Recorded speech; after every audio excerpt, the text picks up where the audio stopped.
Greetings and salutations, nerds, geeks, fans of D&D, friends, and mostly family. Welcome to another Ramshackle production, a stream that promises if you watch us for an episode, you'll politely chuckle at least once. If you like what you see, be sure to hit that follow button, and if you really like what you see, or you've got a spare Twitch Prime account, hit that subscribe button somewhere up over the top. We are a group of friends from various walks of life who get together to play tabletop role-playing games together. On Mondays, we play this Dungeons & Dragons game that you're watching tonight.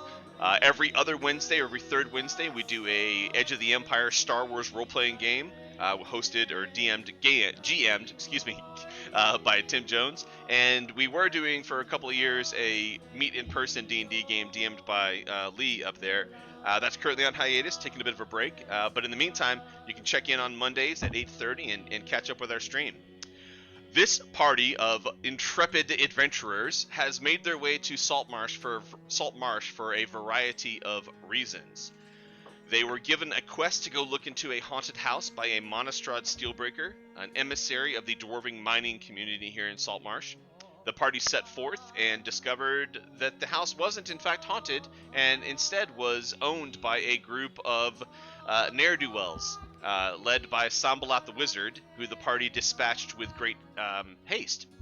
They then captured a prisoner, brought him back to town on the Tendies. What's the name of the ship? The Tendies Call. The Tendies Call.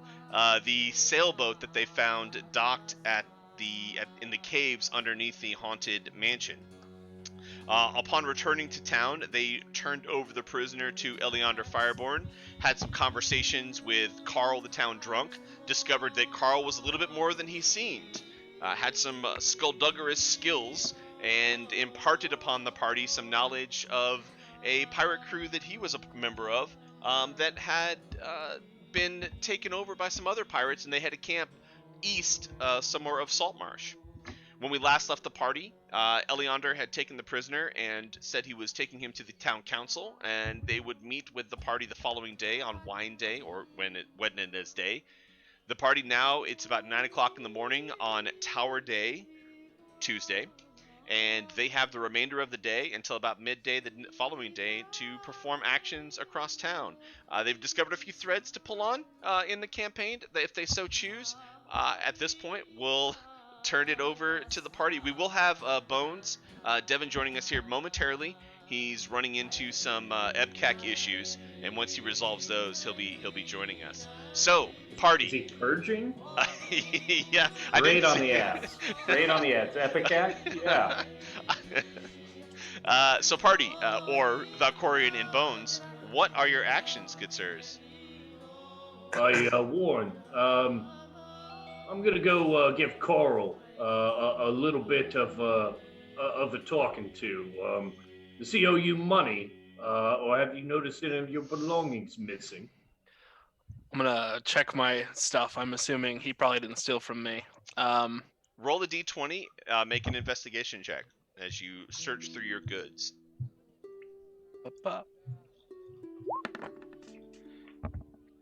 It says 6. You find that you are missing nothing, in fact. You do notice, however, that your tankard of sobriety isn't full.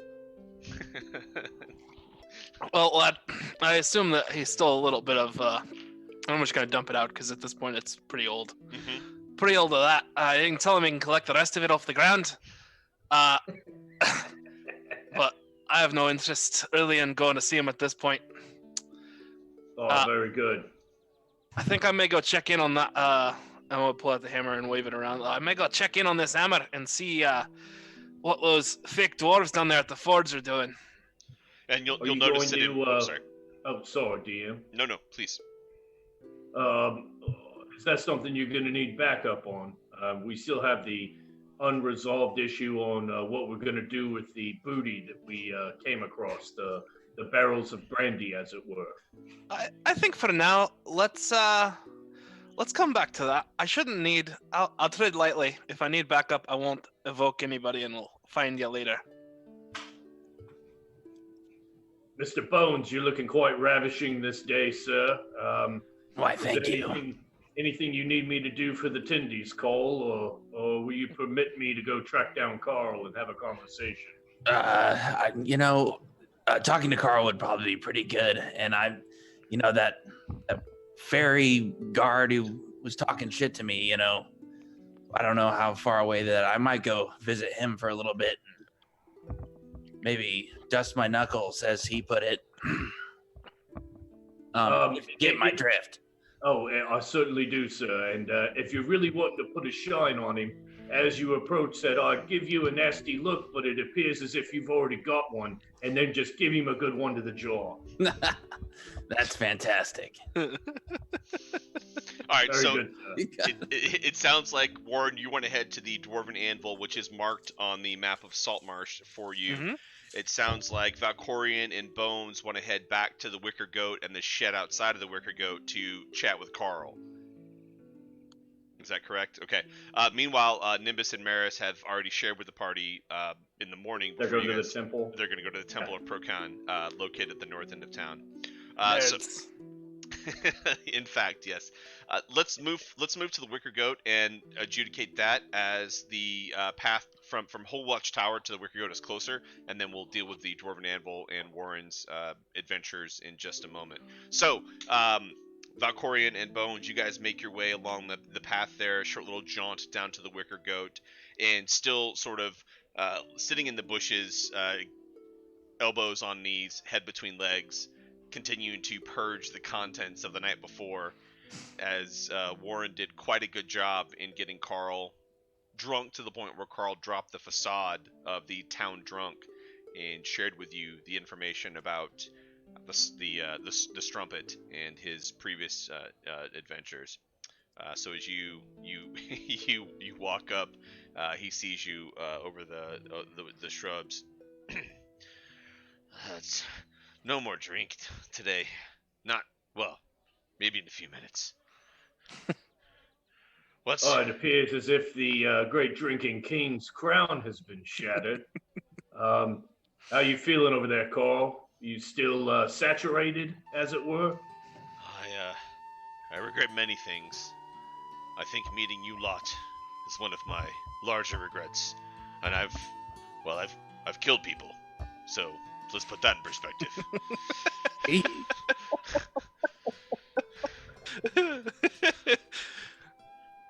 You should learn from the other dwarves around here that at least you should be drunk before you act so insufferable. You have time for a conversation, just the two of us, or do you need to get up and stretch those legs? Give me just a moment, and he lifts his arms slightly above his head and lets them fall back. Okay, that feels good. I'm stretched. What would you like to talk about? Excuse me. I find it quite odd that you're able to dodge in and amongst the crowd in order to help yourself to their beverages, thus sharing in the great fruits of the vine. I am wondering, sir, if there's a way that you might teach me that in order to make me quick and nimble whenever I choose to, or be able to get in and out of a situation as quickly as you seem to be able to slither in and out of everybody's contempt in this town. Why they haven't strung you up, I have no idea. You're a young elf, it looks like. Old Carl here, and again, you sort of take him in. He's easily into his late 50s. Balding hair, mutton chops, big bushy gray mutton chops, quadruple chin, if you will, all the way down. And there's not enough facial hair in the planet to camouflage that.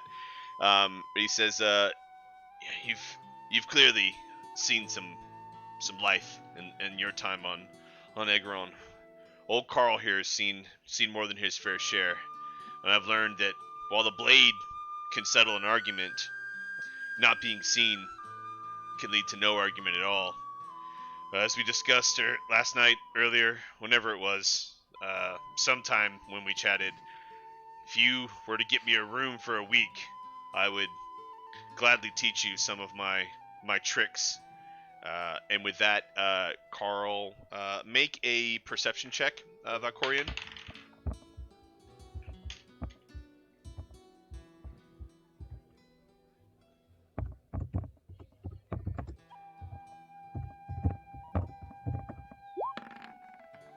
That's a 20, sir.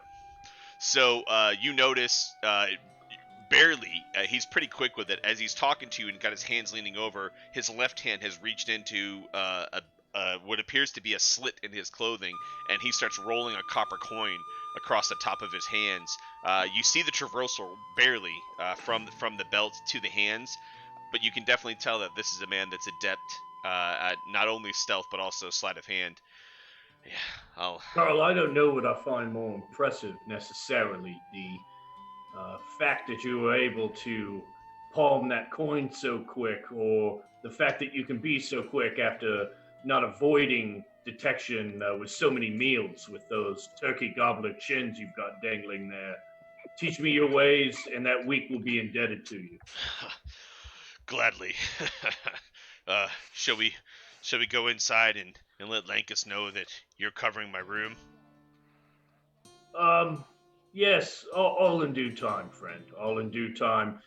We must see if the Captain Bones has anything for us before we begin our conversation. Sir, may I be permitted to train here? Yeah, if that helps you out, sounds good to me. He's a stalwart and fine captain, and you'll treat him with respect, Carl. I've sailed many a sea, and I can appreciate a good captain, sir. I love your voice. Oh, do I have to sit around here and watch this shit though, or? Not unless that's one of your kinks, sir. I feel like he's going to be upchucking quite a bit. Well, I can't. why don't you give me meet here on the morrow when the sun comes down, just outside the Wicker Goat, on the other side of my shed here, and we can begin your training. Yeah, fine. I'm going to go watch Captain Bones lay a poor sod out. All right, so we can cut scene over to Warren at the Dwarven Anvil, or we can continue with you guys going to talk to Craddock. How would you like to proceed? Let's go to Just Warren. keep going. Okay, or that. All right.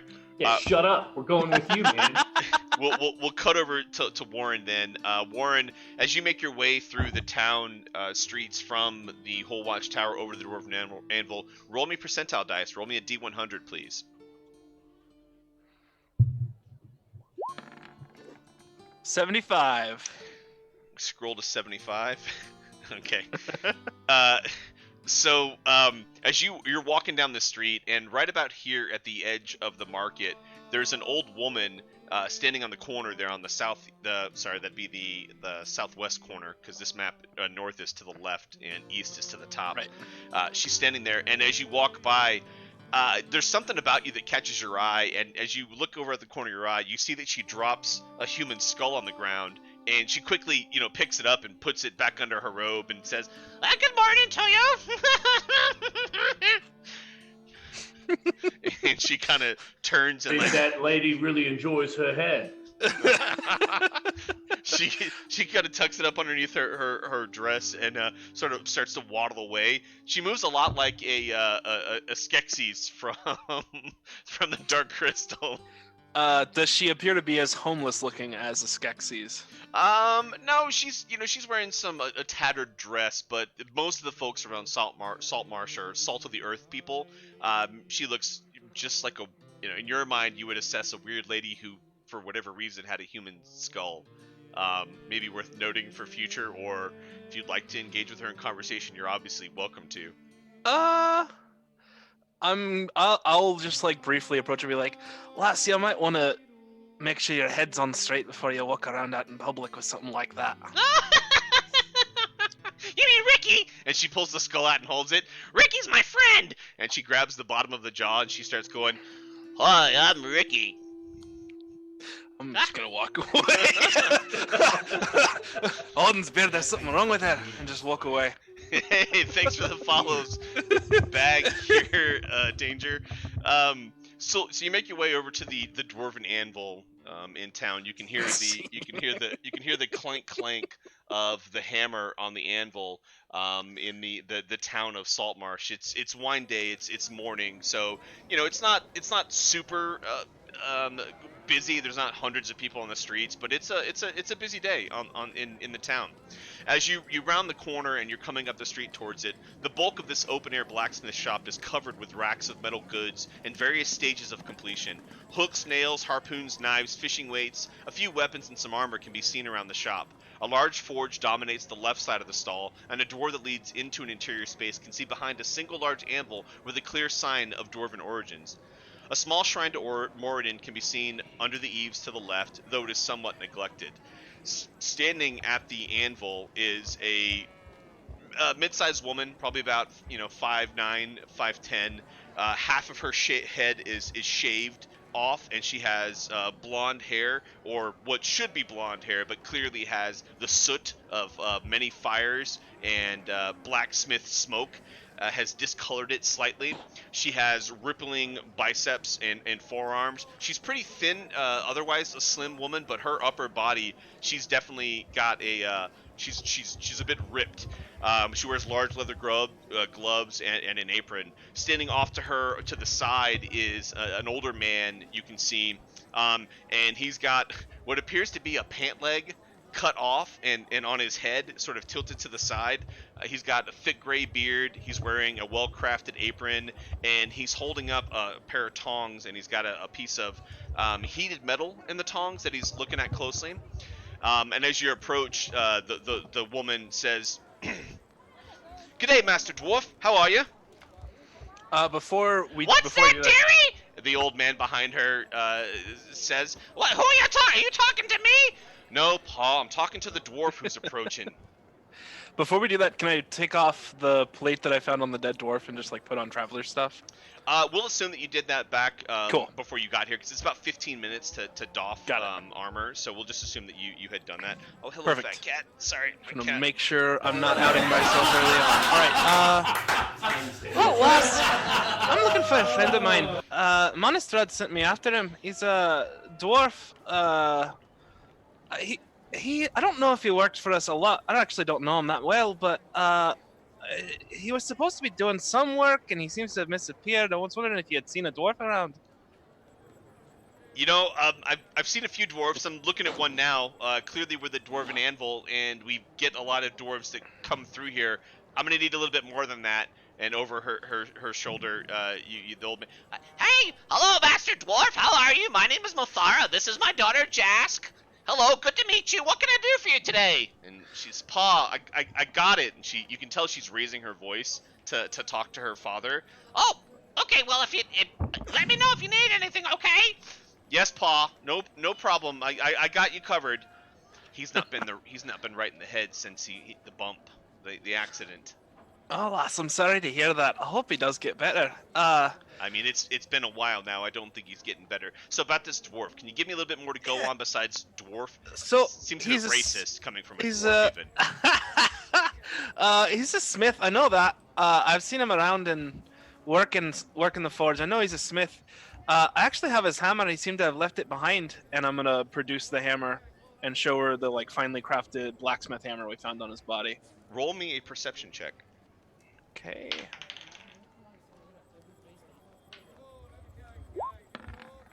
+13 14. So when you produce the hammer, the mark, the dwarven anvil mark that matches the sign on the side of the building here, it's showing, and you can see very quickly her eyes go from somewhat of a shock, surprised look to complete composure very, very quickly. I don't know the dwarf you speak of, but let's have this hammer. Let me see this hammer then. Oh, easy now. It's not exactly mine, and it's not mine to give. You can have a look at it, I suppose, but perhaps we ought to take this to a more private location. Yeah, why don't we step in this... What's that, dearie? You want some breakfast? No, I was saying we should step in the shop. Oh! I love some breakfast. That sounds wonderful. Oh, would the dwarf like some breakfast? That would be wonderful, sir. I love some breakfast. And he starts being... My name's Mathara. This is my daughter, Jask. We run the Dwarven Anvil. What can I do for you today? Oh, I gotta have some conversation with her about some business that I believe that we may have. But if you wouldn't mind whipping us up some tea or coffee, I'd appreciate it greatly. You Or want whatever the you equivalent want a is. half of tea of coffee for got it business. Okay. Yes, that sounds great. He's still holding the piping hot metal that's orange from the heat in the tongs as he's talking to you, and as he's he's kind of shaking it. You're a little worried that maybe he's gonna burn you with this. I'll blow it out as he puts it close to my face, or try to blow on it as it gets close to my face. So Jasper says, "Yes, Pa, go inside, go upstairs, put some tea on. I'll be right there." And then she leans over to you. The fire upstairs doesn't work. He just thinks it does. It's fine. So Smart he's lass. totally safe. So she puts her hammer down on top of the anvil and walks inside. And as you get inside, you can see it's a simple um, shop front. There's a small counter. You can see a fireplace off to the right. There's some shelves on top of it with some metal doodads, of various sizes and sorts. You see a painting on the wall, on the mantle above the fireplace. Sorry, and it looks in your mind like a young Jask and a much younger Mafara, and then a woman that appears to be Jask's. You would assume mother. It's the three of them. She's standing in front of them. Jask has a tiny little hammer over her shoulder, and Mafara, huge smile, and just couldn't be prouder of this moment that they're doing. She get inside and she leans up against the counter, crosses her arms. What do you want, dwarf? So, Wes, there's clearly something up here. I don't know what exactly is going on, but I saw a change in your countenance when I pulled out the hammer, and I'm just trying to hunt him down. If you know anything about him, I'd greatly appreciate it. Clearly, the hammer has the sign of the shop on it, so I'm not going to sit here and try to lie to you. I don't know where that hammer came from. I don't know where you came from, who you are. So whatever it is you want, let's just get right to it. You're looking for someone. Is this some sort of con? Are you trying to take something from us or get something out of us? Because I'll tell you, I'll go straight to Eliander. I want nothing to do with anything like that. Oh, no. There's nothing untoward happening here. To be honest, I found it on a dwarf who seemed to have met an ill-fated end, and I'm just trying to hunt down anyone that might be related to him so we can make sure he gets passed along as it's supposed to be. What do you mean a dwarf that met a fatal end? Well, lass, that's not exactly for you to be worrying about, but trust me when I say Eliander knows about it, and I'm investigating what's going on here. And you hear from upstairs, Does the dwarf like biscuits with his cookies? The dwarf would love biscuits with his cookies. Can I talk to him? She yells back upstairs, Pa, just worry about the tea. You can't put biscuits and cookies anyways. I love the man dearly, but he's clearly not. He's having a hard time. Eliander knows what that about this dwarf. I'm still not clear who you are. My name's Jask. I run this shop for my pa, Mafara. Who are you? You're doing a great job of it, but let me just say, we were hired by Manistrad, and Eliander was aware of it, to take care of a little nuisance they had, me and my compatriots. And all we're trying to do here is hunt down some odds and ends for Eliander, and that's what's going on here, which is, I know is a lie, but like I'm rolling with it. Yeah, roll me a deception check if you're trying to lie to her. There was enough truth in there, so I'm gonna make the DC rather low. Fair enough. Good, because it's not 20.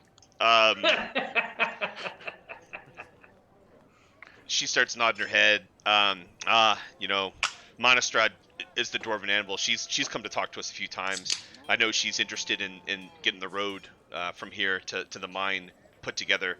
I'm assuming she put you on some sort of scouting mission or something of the sorts, where you clearing out bandits or goblins or something. Yeah, something like that.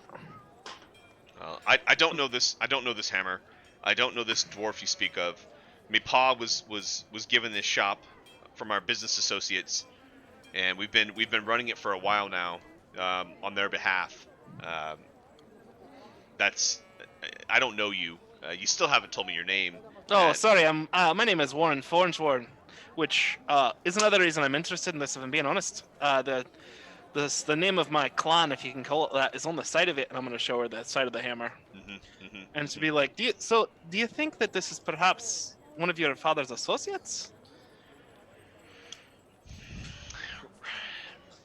I'm gonna need you to make another, because you're not being deceptive at this point. The nat 20, we're gonna need you to make another roll. Roll a persuasion check, because you sort of changed your tact here. Yeah.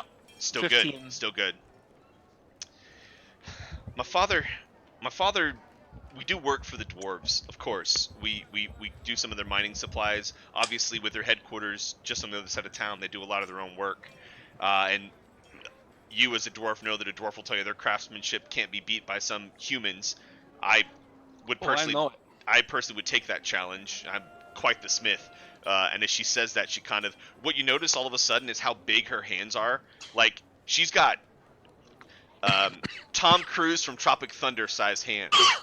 Oh, yeah. Or even That's better, the reaction I have to that. even better, the cousin from Always Sunny in Philadelphia and the hand gloves he wears. Love it. Those fake hand prosthetic gloves that he's wearing. She has giant hands, and she holds them up and she says, these hands can do good work in a smith's shop. Again, I don't know who you are. How are Warren's pants, his breeches, fitting after that line? What you hear is a tink as a small piece of metal hits porcelain. Ting. Yeah. They're passing their athletics check, but just barely. Look, clearly you're not here to do me and my pa harm. What?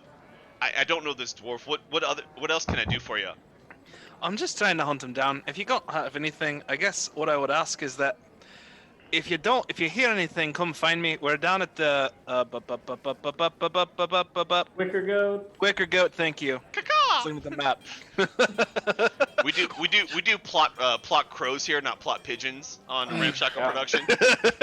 The Wicker Goat. And as you say that, Mafara comes down. You hear him come downstairs, and he's holding a tray. And on the tray, there's a half-eaten apple. There is a plate with what appears to be some sort of like cloth rag, perhaps like handkerchief of some sort. There is a vase with that looks like it has one flower hanging out of it, and then a half-eaten cookie sitting off of the plate just on the tray. I brought some snacks. And he hands over the, hey, you've got Clogdar's hammer. And all of a sudden, Jask like locks up, looks at her father.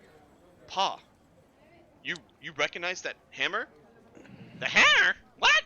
Do you want some snacks? And he holds the tray of snacks out to you. I'm gonna take the half-eaten cookie and the flour, and I'm gonna put the flour in my hair. And then I'm gonna start munching on the cookie and be like, "Yeah, I would love some snacks. Now, why don't you tell me, Mufara? Have a seat. Why don't you tell me about this Kalugdar?" Have a set, okay? And I love sets. He goes over and he gets. You hear him rumbling around in a little cabinet off to the side, and he comes over and he's got a knife, a fork, and a spoon. Here's a set. Oh, thank you very much, sir. I need that for this cookie. And I'm gonna look over at Jask and be like, "Have you ever heard the name Kalugdar before?" She huffs. And I'm like watching her closely as she does it. Yeah. Roll an insight check. Yep. Nice. Dude, you are slaying with these rolls, man. That's +3, so that's a 16. 16. Yeah, well, it beats her natural 4 + 1, so well done. I don't know Klugdar. All I know, my father, and she leans into you and starts speaking a little quieter. My father was a man who didn't have many prospects. One night he was drinking down at the empty net and was approached by an individual who told him that he would give him a blacksmith shop if we continued to make some things and deliver them to a location, that it would be free of charge. All we would have to do is sell these things at cost to this individual until he told us he didn't need them anymore. Father didn't have many prospects, and after Mother died, he was sort of down in his luck, which is why he was at the empty net, drowning himself in sorrows. What's that?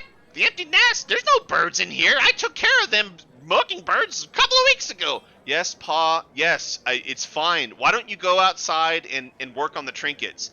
Work on the Triscuits? Those are them. I'll go find some more crackers. And he goes trottling. Triscuit crackers. Looking for Taking sponsors. sponsorships.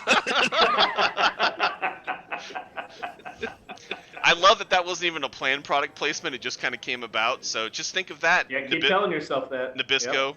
See what we can do. It's a naval adventure. Chips ahoy! No, and so she leans in. Incredible. How could you turn down an offer like this? No strings attached, almost no strings attached, to get a shop and fulfill his dreams that he'd wanted for so long. And then the accident happened, and he's not been the same since. Look, I don't want any trouble. All I want to do is run the shop. We'll continue to deliver the goods to the location. I know that you're with them and you're just checking in on us. We don't want any trouble. The drop-off is on the 15th. We will be there on the 14th with the load that's the same load, the Morning Stars and Long Swords, and I can show you what we're almost done. We've just got to put the final touches on it. I just don't tell the town council. Don't tell Iliander. I can't. My dad needs this. Yep. I'm gonna be very obviously open with her as best as I can and be like, lass, I understand, and I'm not with them, and you have no reason to believe that, and that's all right. I don't really have any more questions, except for perhaps I can help you as long as you promise to keep maintaining this shop. If I know what you're doing, who you're helping, perhaps if you think it might not be so above table, perhaps I could help you out of that and learn more about this Forge Warren and what he was involved in. Make a persuasion roll and do it at advantage, please. Never mind. Holy hell. You want to see if I roll 220s? Yes, let's see if you roll 220s. No, but I don't. So that's a 20, a 20, a 15, and 2 13s you've rolled. That's an average of between 17 and 18. I think that's pretty damn good. Do you guys want to go get in combat? Math. Yeah, my rolls are gonna be dog shit now. Thanks, Because Aaron. he's eating all the rolls up. Yeah. You can Bones is over there fisting himself as he's trying to fight the guy later. Why doesn't this work? Oh, it's working for me, Mr. Bones. Someone So no, you can see it this weight just lets off of her shoulders, and she just, Warren, I don't know you. I've just met you. The words that you've just said to me, you have no idea what they mean. If I don't know what's being done with these weapons. It can't be good. I've had my suspicions. I know who you are. I was there when you were in the bar the other night, or the other morning. Sorry. One of my helpers, Ned, he overheard it, and I'm pretty sure he worked for them, them folk, and he said he was going to go look into it and get back to me. I was worried. I was just sure that we were going to get in trouble, and I can't have my father's dreams falling apart. If you can help me, what do you need to know? Tell me what you need, please. I only need to know one thing, lass. This Ned, I think I might have met him. Is his last name Shankshaft, perhaps? And she's like, that is his last name. Can you tell me more about him and where I might find him? He seems to have gone missing as far as I can tell. Well, he works here, but he hasn't shown up. He didn't show up for work this morning. I haven't seen him since he left out of town day before yesterday to come to go looking to see what you guys were doing, and I haven't seen him since. I assumed he'd be back by now. Do you know where he lives? No, I as I said, he just works here. I'm pretty sure he's the way he asks questions, and he's always got an eye on things. I'm pretty sure he works for those folk. I suspect you may be right. If I can make a suggestion before I make my way out of here, let me recommend that if he does show back up, you say nothing, you treat him normally, and you come and find me immediately. I have reason to believe that Ned is a part of something a little And bit as untoward. just as you start saying you look, you hear this the stairs creak, and coming down the stairs is Mafara, and all he's wearing is his pant leg hat, and he doesn't have anything. Jask, what was I doing upstairs? Why am I naked? Pa, Pa, and she runs over, and Warren, just come back and check with me later. I'll tell you everything. Let me get Pa settled down. For Pa, come upstairs. Have the serum. Have a sip of the syrup. It'll all be fine. And you hear them, start going upstairs and upstairs. There's It comes by that hammer naturally, and then I'm gonna head out. a breaches tightness check, DM.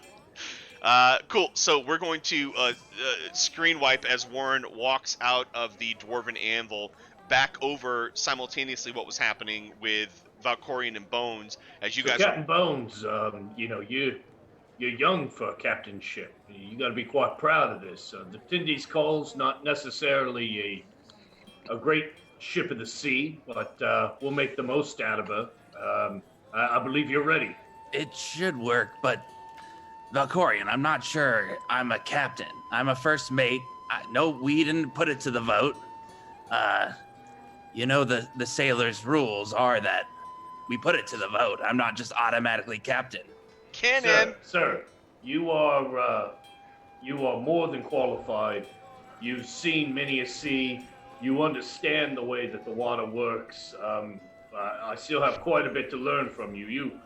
You are definitely going to be the captain. I mean, you look at those Tritons. I mean, a bunch of book-loving wee women is the No, best I definitely can- not them, man. Fuck not that. them. And, I would and never say Warren, that to this I mean, prick. A that dwarf? stumpy little turd. He'll probably sink rather than float. I mean, you're the logical choice here. Yeah, well, I really appreciate your faith in me, Valkorion. Usually, a first mate and what were you again, cabin boy? I can't remember. Aren't you a salty old one, Mr. Bones? Oh, Captain, as I were. As the quartermaster, I'll whip these bastards into shape. I know We'll make sure they're strict discipline, especially that stumpy little fuck. well, if I'm gonna be captain, you're gonna be my first mate. So I don't quite rightly expect it. I'm the type to, shall we say, be an officer. I believe my place is amongst the men. We'll just see how it works, and if you fuck it up too bad, I'll demote your ass immediately. Mighty kind of you, sir. Mighty kind. You're welcome. So, what's your plan on this? You gonna wait for this individual to get off work? You just gonna walk up and cold cock him? What's your plan for him? I'm thinking, you remember what I did at the haunted house when I got up on that wall and I just launched myself? Absolutely. Yeah, I was just you're gonna thinking go maybe first on it. if you could just hold me in some sort of way and I could just do that again. I'd be more than happy to hold you. Yes. Absolutely. Get him from out of nowhere. The So- more I think about that guy's face, it's just pissing me off. It's quite punchable, that man's face. I didn't know whether he wanted to make love or fight. I mean, are they too different? I guess you're not wrong about that. If we They're start both a with- dance of swords. Just remember, you got to keep moving. And turtles don't exactly have nipples, but I've always found if I lift my shirt up, they'll always look directly at the nipple and they'll open that jaw up. You can just come in and give them a good 1-2. In the turtle world, what we do is you stick your arm back in your shell, and you're like, "Hey, can you take a look in here?" Oh, very good, very good. I think that's your game plan. If any of his friends try to jump in, I'm here to kind of poke around and get some information or maybe a few of the bodily liquids out of him. That sounds good with me. Should we go? Let's go talk to this guy. Oh, I love it. Is the clock yet? Or maybe we should go get a drink and then go fight him. Oh, let's get so sordid fucked. Let's do it. So it's about 9:30 a.m. in the morning. The morning. Yeah. Let's drink 30 DM. Let's do it. All right. So you guys I get off at 6. he does get off at 6, but it's still morning time. You met with Eliander first thing in the morning, and you came over and talked to Carl. Not much. There's not been a lot of time passage since Eliander walked off on Tuesday morning with the prisoner. So it's still pretty early. So what do you guys want to do? Warren had shared with you some information about the town. You've got there's 3 inns in town. You've got the Wicker Goat, you've got the Empty Net, and you've got the Snapping Line. All 3 are out there marked on your player's map. You're currently at the Wicker Goat. Craddock Stonehorn, the jail warden, is just up the street a little bit at the barracks in jail. Yeah, let's, if I might make a suggestion, Captain, perhaps we head up to the barracks. Likely, if he's working an afternoon shift, we can go get a little bit of rough and tuffle while he's still fresh. And then he'll have to stand guard all bloodied and dripping for everybody to see. You know, kind of an effigy to your glory, sir. Yeah, well, I mean, that's what they pay him to do is fight, right? What's a guard who can't fight? Right. Okay. The only other thing I thought about is how far away are the ruins from out of town? Is that like a day's hike or some? The ones where all the people are posted up. Carl's old. The Strumpet's crew. Oh yeah. It's about 4 miles from where you guys are to the haunted house. It's probably another 10 miles east of there. It's a rough. You have a rough drawn map. In fact, the map that Carl had given you, Aaron, and if you would be so kind, Lee has one. If you would open the envelope that I sent to you in mail, and pull out your map, Lee, you have, or Devin, you have one as well. So if you look on there, the haunted house should be marked as a tiny little structure in between you guys and the mine. Oh, and the ruins are farther. And that's about 10 miles. Yep. Yeah. So a little bit to the east there, you'll see that. So got it. Cool. So yeah, that's more of a day trip, not something with like hours. Smells like tobacco. What it should smell like is my barbecue grill. Smells like tobacco. So yeah, I guess we should make our way to the barracks. Right. All right, so as you guys are crossing over from the Wicker Goat over to the barracks, one of you roll me a percentile dice, please. Captain, that's your prerogative, sir. That's a 10, right? D100, sir. Oh, D100. Yep. Okay. If you roll another one, it's kind of a... I don't like anything in the 30s. 64. Oh. So as you guys are crossing the street over to the barracks and jail, passing from your right to your left, there's this tall, skinny man. He's probably about 6'8", and this other guy who's probably about 5'10". And you know they're you can overhear them talking. They're talking in common. Well, George, I think the clams are worth more than the carps. We could sell the clams and we could make the money off the carps. And the other guy says, Lemmy, I'm telling you, the clams are not worth as much as the carps. People want carp. Well, George, I think that we should sell the clams first. We can start the clam farm, and I can pet the clams, and I can take care of the clams, and I can be the clam keeper. Lemmy, I'm telling you, it'll all be okay. Just calm down. Let's just go and see what we can get for these carps. And they kind of make their way off down towards the dock area. This must be one of them damn Her Majesty townships. I thought they'd be walking the other direction down the street. Can I yell out? So I yell out to him. I was like, "Are you guys talking about carps and clams?" So the tall guy turns around and he starts wringing his hands like, I don't want no trouble, Mr. Turtle. I just want to sell my clams. No. You got me. That's Captain. Oh, sir about this. That's Captain. Yes, Majesty Captain. My apologies. Gentlemen, we're just it's talking all amongst good. ourselves. I am just a connoisseur of the clams and the carps, and George, you need me to solve this for you. He's gonna eat my clams. I want to take care of the clams. I want to pet the clams. He's not gonna eat my clams, is he? No, Lemmy, it's okay. You gentlemen have yourself a nice day. Come on, Lemmy, we'll take you down. We'll get you a fizzy water. You want a fizzy water? And they make their way off. was I like, tell you what, thinking I they could got get a some free silly clam. words for an ale. Fizzy water? The hell is that? Ain't no laws with a fizzy water. Oh, conjured. Ain't no party like a fizzy party.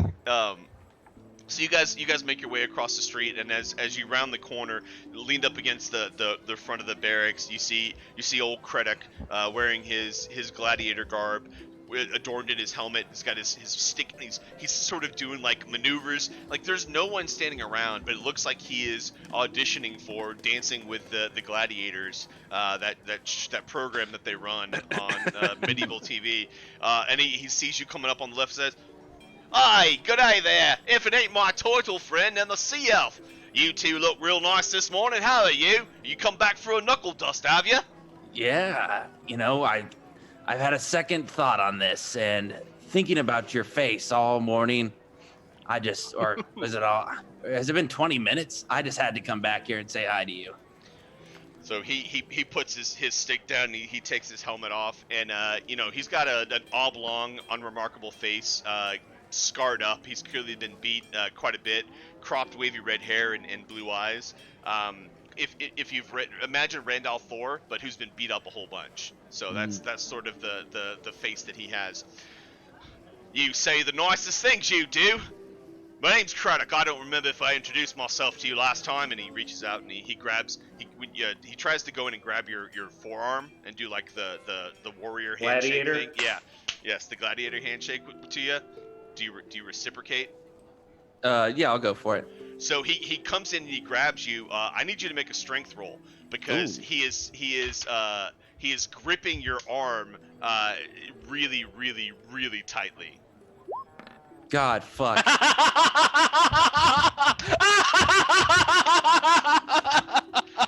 hate you. I fucking absolutely hate you. So Can This I is use such my bullshit. I'm gonna use Like my arm explode. you're gonna use your inspiration for him. All right, re-roll that. Yeah, Devin. 100%. Bones, re-roll that, please. All right, Okay, all right. that's 14. Okay, so he's a 6 + 3. He's a 9. So he goes in, and at first he's gripping real hard, and you can feel his hand sort of crushing your forearm muscle and making it shape around his hand. But then you flex, and with your years of hauling on ropes and pulling up sails and smacking sailors around, you're able to flex, and his hand, pops off of your arm, and he's, "Well, that's a right there, good forearm you got. Yeah, I said not I like bad yourself." Yeah, thank you. Again, name's Craddock Stornhorn. I get off about 6. You think you want to come on back and you and me, we can tussle a bit? I haven't had a good fight in a few weeks. Yeah, I'm not used. I'm a little I got my sea legs, but I'd like to get a little practice on the land. Is that a turtle joke you just made? Jesus Christ, I can't wait to get back here and just. And for about 3 minutes, he's just laughing, holding his guts. Ugh. So I'll walk up to shake his hand as he's continuing to laugh. "Hey, Sod, I try to insult you, but I'd never do as well as nature did." And as he goes to reach the hand, slick my hair back. Nice. Make a dexterity check. We'll do an opposing dexterity check to see if he's able to get your hand before you pull it back. Does he get me off? Let's see.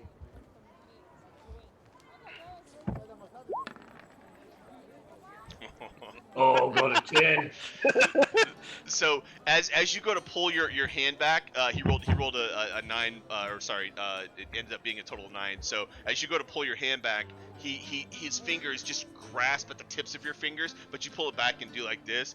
Oh, I like this one too. He's fast on his feet, isn't he, Mr. Turtle? What'd you say your name was over there?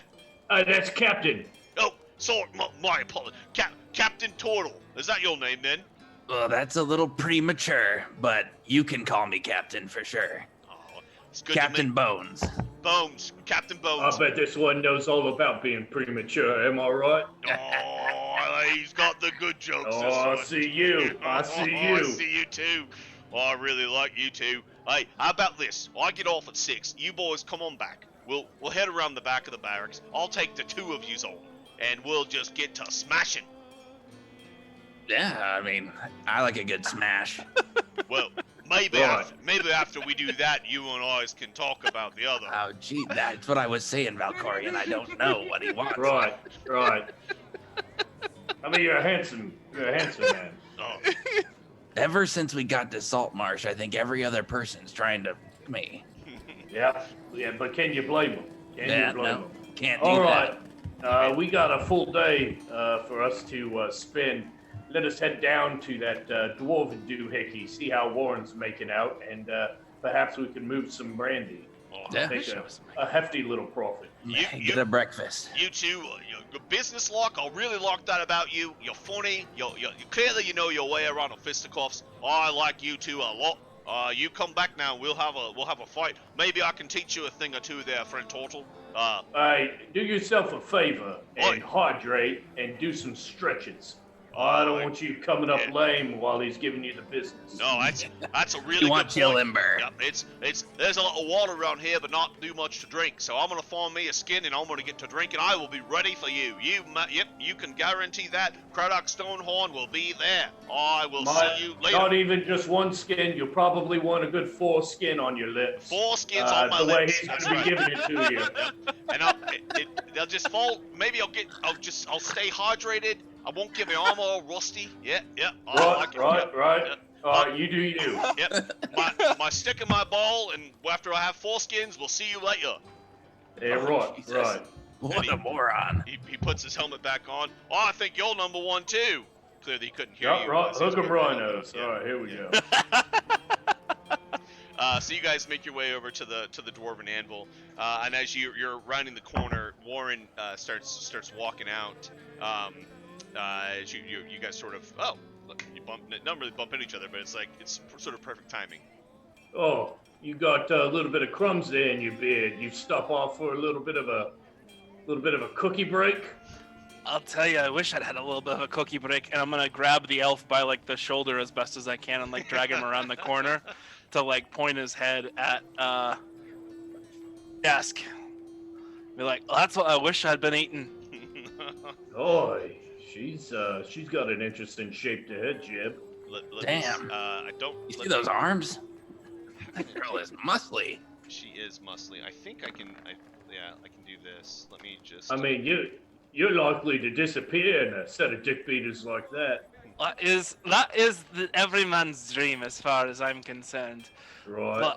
But I am a little worried that, first of all, she may be important in a way in which we shouldn't, and second of all, she's a lot bigger than me. Well, what did you guys find out?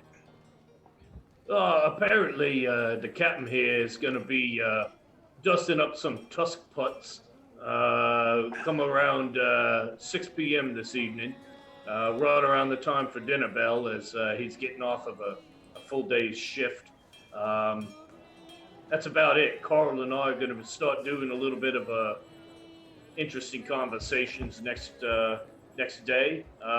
What'd you find out in there? You know whose hammer and armor that was? So, you remember that lad that may or may not have been a prisoner to, or may or may not have been... You mean the one you let go that I told you not to let go? I've heard it both ways. There were good people on both sides. Double and triple entendres everywhere today. But he, I suspect he was working as a sort of double agent for the Dwarven Anvil in there, for a group of folks who may have been, shall we say, a little bit untoward. And our friend Eliander, if we decide to tell him, might get it. Oh wow, she's all woman. Yeah, that's Jask. She's a tough lady. Corn fed. Part dwarf, I think. She like Make a little sure she doesn't dwarf in grab her. you too hard. Anyway. I'm a little bit distracted right now, lads. I don't know what's going on. Perhaps you could do a little bit of smelting there later. Did you find anything important, or should we start deciding what we're going to do offloading this brandy? I don't like it sitting unguarded out in the bay. Yeah. I think it's time to unload the brandy. I did find this flower, and it is, I think, quite fetching. I think this is the new me. Oh, whoa, that's intentional there, Pipsqueak. Yeah, I've been thinking if I made a crown of them, I could go to one of them large festivals of music and drink White Claws all day, and Anyway, we'll keep going. Warren, did she give you any idea of the whereabouts of this misplaced Oh, right. ours? Yes, actually. They take a load of weapons to somewhere on the 14th.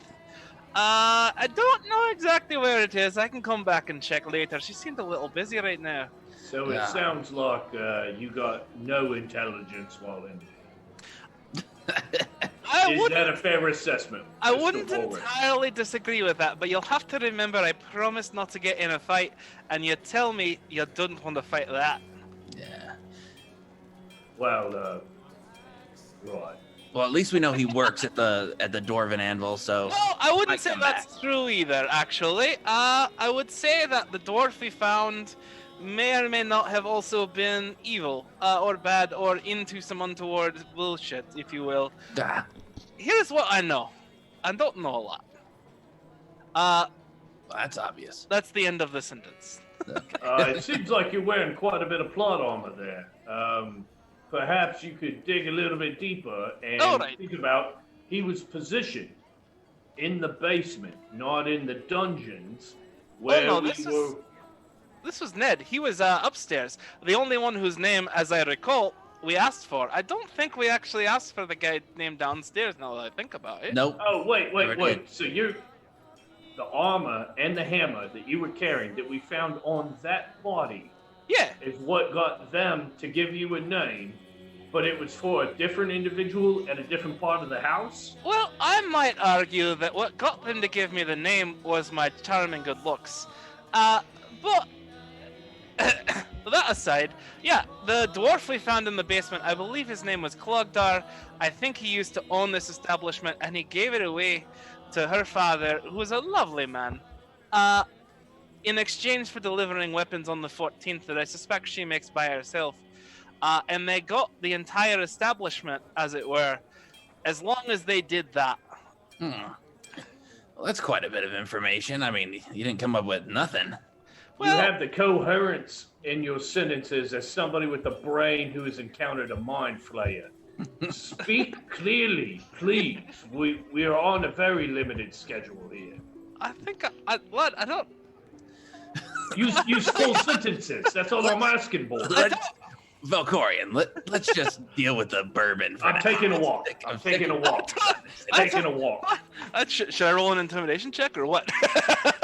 From his walk away, I don't. Yeah, I'm feeling pretty intimidated right Valkorian's back is very intimidated. now. Anyway, that's about all I know. She said she'd give us more information if you want to come back with me later. Yeah, let's just deal with the bourbon for now. I love that idea. That's a wonderful idea. All right, are you guys gonna then make your way to the north end of town to the Tendy's Call? Yes, Okay. Somebody roll me a percentile dice, please. not me. Leah, Valkorian, I Valkyrie. believe it's yours. Yeah, Valkorian, it's your turn. Right.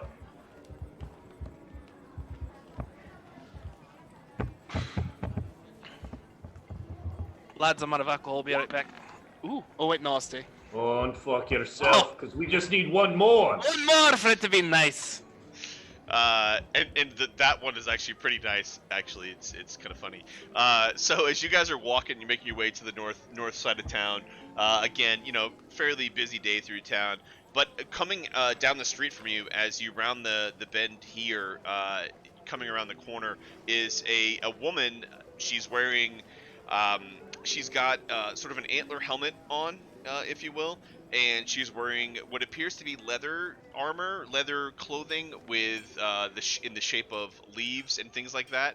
And on a leash behind her is a bear, probably like not a baby bear, not a grown-up bear. The bear was just right. Yeah. So Yep, it's, yep. Could Oh, Warren, Mama Bear. Could Warren ride it? Could Warren ride the bear? Oh my God. Warren probably could ride the bear. It's about that size. So she's got a bear on a leash, and she's kind of walking by. And as she walks by, she looks over at you guys. And she says, "Hello, fellas." And she keeps walking by with the bear on the leash, and is making her way into town. Lass, can I ask about your bear? Oh, I mean, you can ask, but he doesn't like very many questions, and he looks like. Wait. You're gonna walk through town with a fucking bear on a leash and then act coy? Oh, What are you playing at, lass? I mean, I've got a bear on a leash. I feel like I could pretty much act however I want. Yeah, fair point. Fair point. Do You, do you have a bear on a leash? Well, Take a whenever leash. I'm alone down at the Wicked Goat, there's a bear that gets unleashed every night. Worry not about that, ma'am. Perhaps you can tell us what your business here in the salt marsh is. Are you here for the salt, or are you here for the marsh? Oh, you're quite witty. See, I'm just a passerby with a bear on a leash, and I don't really have a lot of plot points around me, and I just am an interesting thing that's happening in the moment. And so, me and my bear are gonna keep walking on now. I say Lass, we I kill the wonder- bear. I wonder how much would it cost to buy that tamed bear? Oh, well, I don't know that you have enough money for that. Insight check. Oh, sorry. I want to buy him the bear. Okay. Insight check. Yeah, roll an insight check. Let's see. Wait, no, not me. I fucked it up. It wasn't me. That was him.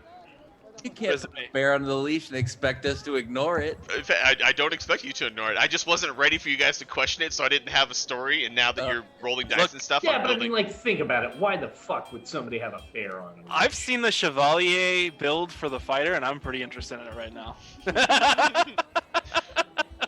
That was an 8 for me. Someone ride the bear, that'd be so. Okay. Oh, that's a night for me. Oh fuck. My rolls are gonna be fucked for the Yeah, we rest all of got 8. Well, Oh my. Eight Nice. up from the floor up. yeah, here's my friends. We're friends, right? Here's the deal. I am a procurer of exotic animals. I am quite talented at it, and I bring the animals. And every now and then, there is a carnival ship that comes to town, and I provide them with the animals, and they take it all across the seas of Egron to the shows. Can I Ordos. throw a time up at her? Yeah. Perhaps I have a business proposition for you. Oh, I like propositions. And I'll come walking up. Perhaps you've seen that squatty one we travel with.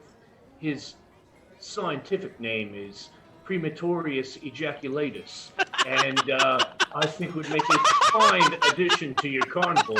I would be more than happy to sell him to you for 2 platinum pieces. Oh, and she kind of giggles. You're so hilarious. I could destroy you by snapping my fingers, so I'll just act like you didn't try to propose slavery to me, and instead I'll take this bear to the ship with Ordo's oddities and sell it to them like I normally do. Did You watch out for that Ordo. I've heard some foul stories about him and his crew. It's not even Ordo that's the problem. There's this guy that sells things. He's always offering these double brass deals. I feel Worry like... not. I bet that kind of individual will get his in the end. I bet you're right. That So seems like a form of slavery to me too, but I won't argue with you about that. it's just a bear, and I'll tell you a little trick. He's not even a real bear. Oh, That's what an is? interesting business you find yourself in, lass. Oh, I am interesting. Have a good day. And she goes walking down the street. All right, Captain. If that doesn't get you ready to fight something, I don't know what will. I'm just confused right now. I'm just incredibly confused. And just so you know, I tried to sell the squatty one. She wasn't having any of it. Yeah, I caught that. Oh, and Roger. Uh, By the way. So you guys make your way over to the dock, and the tendies call is there. The leather sea treated blanket is sitting over the barrels. It's unmolested. Everything seems fine. What do you guys want to do? Where are those Trottons at? Valkorian, I thought you told those French fish to stick around here. I tell you what, we'll be having some deep fried escargot if they miss their watch again. You had I told believe them it's that. pronounced escargot. you had told them that on Monday night, and then around midnight, after you guys had gotten rooms at the inn, they showed up with the prisoner and knocked Yeah, on Roger, Dungeon Master. There's such a thing as an implied task. Well, they are not here. To your much to your chagrin. We know. Okay, I sorry. will holster my knife hand. I apologize to bring it out in front of the two of you, but there will be repercussions for this.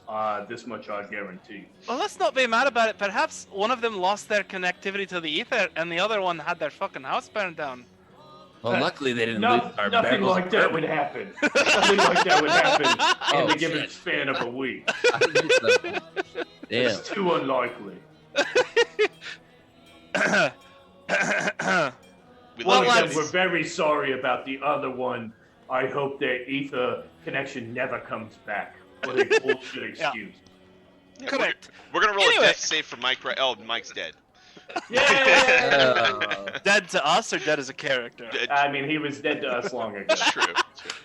So you guys have your casks of brandy. They're pretty cumbersome, but between the three of you, sort of rolling them and getting them, you're a couple on your shoulders. You guys are able to get the barrels of brandy off the ship. What are we taking these? Are we taking them to we perhaps? need to talk about this first. Yeah, sorry. I was distracted. Go ahead, Aaron. My bad. Oh, that was your question was my question.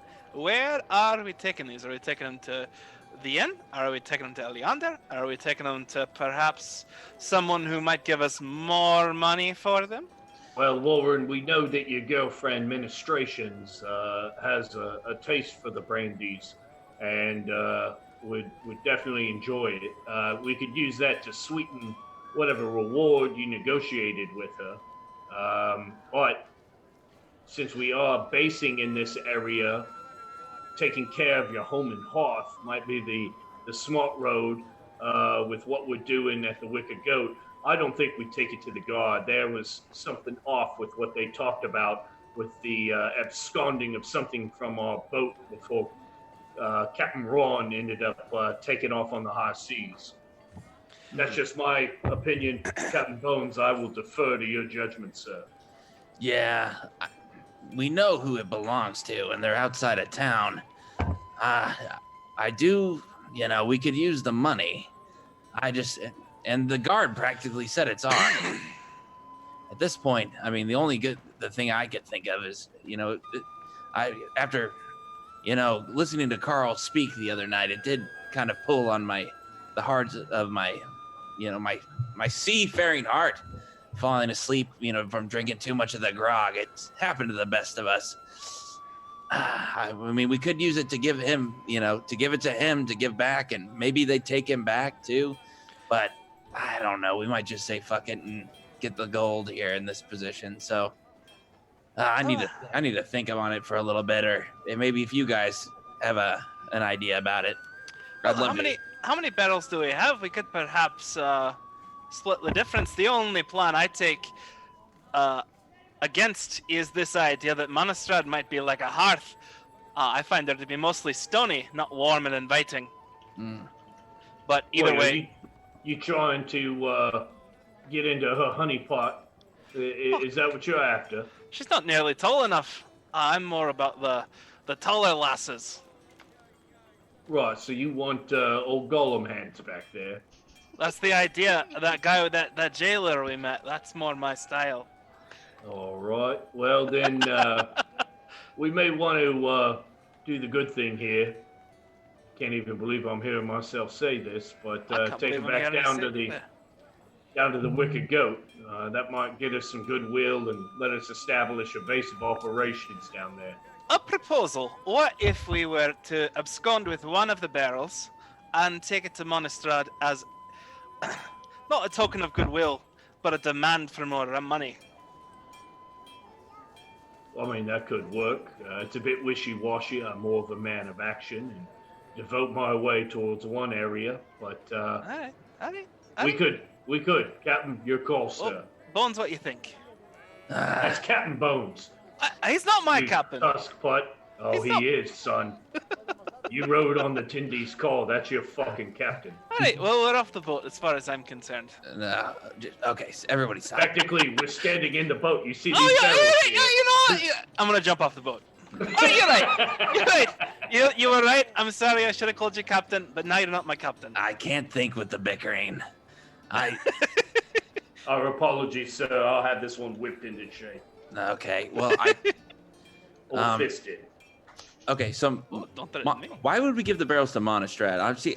I totally missing the Monostrad She thing. really likes the brandy that they sell there, and it's been out for a while, so we know that there's demand that's there, and she'll probably pay more than market value to be able to get her own barrel. Okay, as far as I see it, town's guard said these weren't reported. They're ours. The only people that know about whose these actually are Carl and those people sitting outside of town. I'm thinking if we're just gonna turn these in and not give them to who we know they belong to, we get the highest price we possibly can. And Very well, sir. But I did notice that Kyle and Valkorian were hitting it off. Perhaps we ought to at least extend an olive branch to him of some sort. well, it doesn't sound like either of you are interested in that. No, Carl betrayed his fellow crew members. So Carl is on the out until proven otherwise. All right. Well, we might be giving away a resource that we could actually be using. If we get in with these people from out of town, they might have a ship. They might have something that we could trade these barrels for them more than just gold. We don't know what they have. We don't know anything. Very true, but we do know that that haunted house is going to be receiving some type of seafaring visitor coming up here on the 15th. So, I mean, that could very easily be our way to procuring our own vessel. The strumpet was stolen, as it were, by the whoever absconded. Likely, this syndicate of pirates being run out of that haunted house, and so just the crew. Carl's crew is located to the east of it, 10 miles from the haunted house. And I suspect whoever that is in good with the folks who I have a problem with, who are stealing well-made longswords and maces. Yeah, well, it sounds like we might have a pretty good fight ahead of us on the 15th. We might as well use the money, try to, outfit ourselves with the finest weapons we can, and be prepared for the battle to come. So are you suggesting that we take these up to Lady Ministrations? I do think if that's where we can get the highest price, maybe Warren can go there and see what she's willing to pay. I could perhaps persuade her for that, and we'll see if she's willing to pay. And if she's not, I propose we be willing to walk away. Yeah, and Warren, we can go straight to the Wicker Goat. You done much in the way of negotiations? I would say that if on my best days I'm alright, on my bad days, Are you about to break out into a sea shanty? Were you singing just? it was a sea shanty of sorts. It's just the one note for about 20 minutes. Well, he may be good at negotiations, but he's dog shit at watching prisoners. Yeah, fair, very fair, sir. To be All fair, right. he was never a prisoner. You heard your captain load up your fucking barrels. We're going. I'm to not go on the see dock. I'm not on the dock. Lady Ministration. All right, Well, so if you're not part of the crew, then, Mr. Warren, might I poke you in a direction other than this nice bounty we have here? You mean, should we go find Lady Menstruation? Ah, very good. Nice to know we're on the same sheet of music. Yeah. All right. I will lead the group towards the dwarven camp. all right, so you guys are heading back south through town. You've got quite a load of No, stuff. no.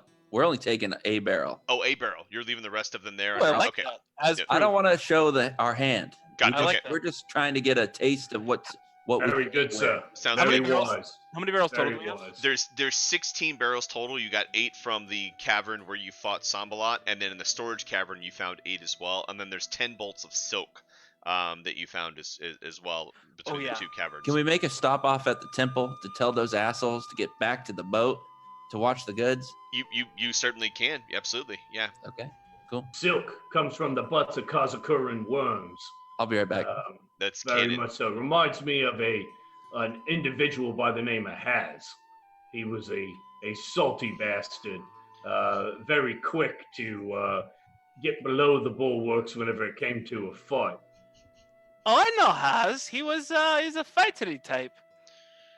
He pretends to be. Always number 2. Second place, that one. That's true. That's true. So you guys make your way over to the Temple of Procan on the cliffs here to the west. Let me bring this up.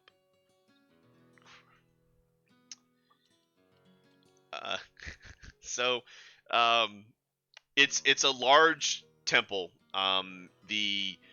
It's in the shape of a temple. Obviously, it's got large walls and 4 towers or raised areas. There is a central peak of the building that sort of raises above the 4 pillars on the side. A large door is open. Both doors are open into it. You can see pews within the temple. There's about 3 or 4 pews. The thing that's noticeable though is it's all the wood is driftwood and flotsam. That's been put together. It has a smell of sea. The inside looks like the interior of a ship. With the way that the wood, there's the secotan, the oil, the sealant that they use on wood. You can smell that throughout the place. And as you come up to the door, a creature approaches you. He's wearing sleeveless blue robes. And you can see green hairs poking out of a cowl that's over his head. Very high peaked ears. He has a staff and wraps around his hands, a few vials around his belt. And as you approach, you recognize him as a water genocide. And he approaches up to you. Well, good day there. My name's Welgar Brinehanded. I was trying to. He sounds like Bobby Boucher from Waterboy. I said, welcome to the Temple of Procan. My name is Welgar Brinehanded. I would like to welcome you into the Temple of Procan. How can I help you today? Do you need blessings of the sea? Do you bring tidings of the sea? Are we at the temple? Yeah. Okay, cool. Yeah. So, as we're approaching, you guys see Valkorian peel off. He doesn't want to have anything to do with a place of worship or a holy spot. We're looking for 2 elemental, weird-looking Fish fuckers. They're fish fuckers. They talk in a French accent. I don't know. I don't know if they're praying or what they're doing. They're supposed to be down at the dock watching our ship. The Tritons. Yes, the Tritons you were looking for. Maris and Nimbus. The 2 Yes. Tritons. Yes. Unfortunately, they're not available. They're in prayer. They are studying the tomes and the manuals that we have here. One of them actually, the monk, Maris, he's actually planning on going to see the drover in town at some point to talk to him, get some more details about some of the details he found in the books that he has. But they told me that you might be coming by, and that I was to tell you that they were indisposed and they would be with you soon. Is there anything else I can do for you? Can you relay them a message from me? Absolutely. If a single barrel is missing from that ship when we get back, they're paying for it. It's coming out of their pocket or it's coming out of their ass. So, do you have a ship that do you require services of the sea? we just need somebody to watch our goods that we have aboard.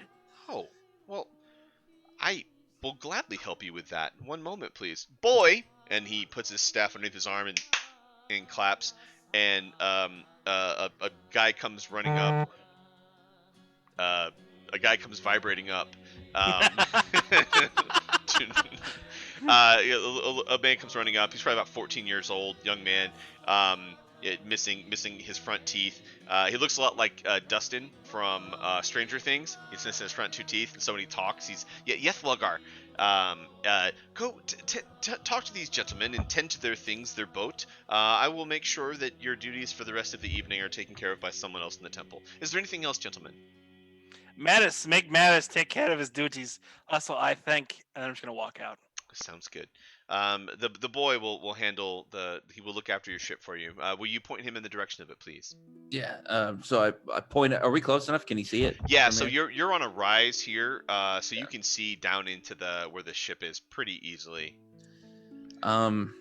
So I'm gonna describe the boat to him. It's marked. It says like Super Ten. What is our boat name again? Tendy's We're call. naming it the Tendy's Call. The Tendy's Call. Everybody hears it. You'll find a ship. It's called the Tendy's Call. It's down there at the bottom. High in Don't go in the protein. ship. Don't touch anything. I know you're a good little boy, and if you come back and you do your job correctly, we will pay you. But if anything's missing, I will find you, and either it's coming out of your pocket or it's coming out of your ass too. He has a particular set of skills. Yeah, exactly. My duty is to the sea, and if this is for the sea, I will gladly take care of it. And he goes running along over to the dory, and the type of ship is a dory. It's the Tendy's Call, and he'll look after it for you. Good boy. Okay. It's for the sea in cha-ching. All right, so we're gonna do some fast forwarding here. You guys make your way down south to the mining company headquarters, and go through, and the dwarves are kind of brusque and rude to you, especially since they see you're with Warren. They're not huge fans of Warren to start with, but you're able to gain access to Monastrad's office, if you will. She's behind her desk, and she's writing on some papers. She looks up as you come in. Well, I see you've made it back. Did the ghost get you? Did you find anything worth looking at? And she goes back to writing. And I'm gonna immediately jump in and throw the 2 hobgoblin heads on the table and be like, "No, we found more than ghosts." By Mordin's fucking beard, you got it all over the place. Get this shit off my desk. So, what happened? What did you find? What happened? And we'll just fast forward to you telling her everything that transpired and whatnot through the. I'm assuming you're gonna tell her everything that happened in all the people you encountered and the people you fought. I don't see any reason to lie to her. Okay. So you tell her that, and it takes a good 25-30 minutes to go through the tale, and the whole time at first she's kind of looking at you smiling like, okay, you're completely full of shit, and it slowly that look starts to fade, and then she starts leaning forward more and more, and by the time you get to the end of your tale, she's got both of her elbows on her desk, and she says, well, fuck me running sideways. Warren Forgeworn, you're not a total piece of fucking shit after all, are you? Just mostly. Yes, just mostly. Well, color me fucking impressed. You found some pirates. You broke up the little shore base. Have you? And you've told Eleander, and you've handed over the prisoner, and he's got him in hand. We're supposed to hear back from him. He wanted to meet with us. I think on the morrow. Tomorrow, the council is meeting with the prisoner I told you about, whose name I'm forgotten or never knew. You probably didn't even fucking ask him, you twat.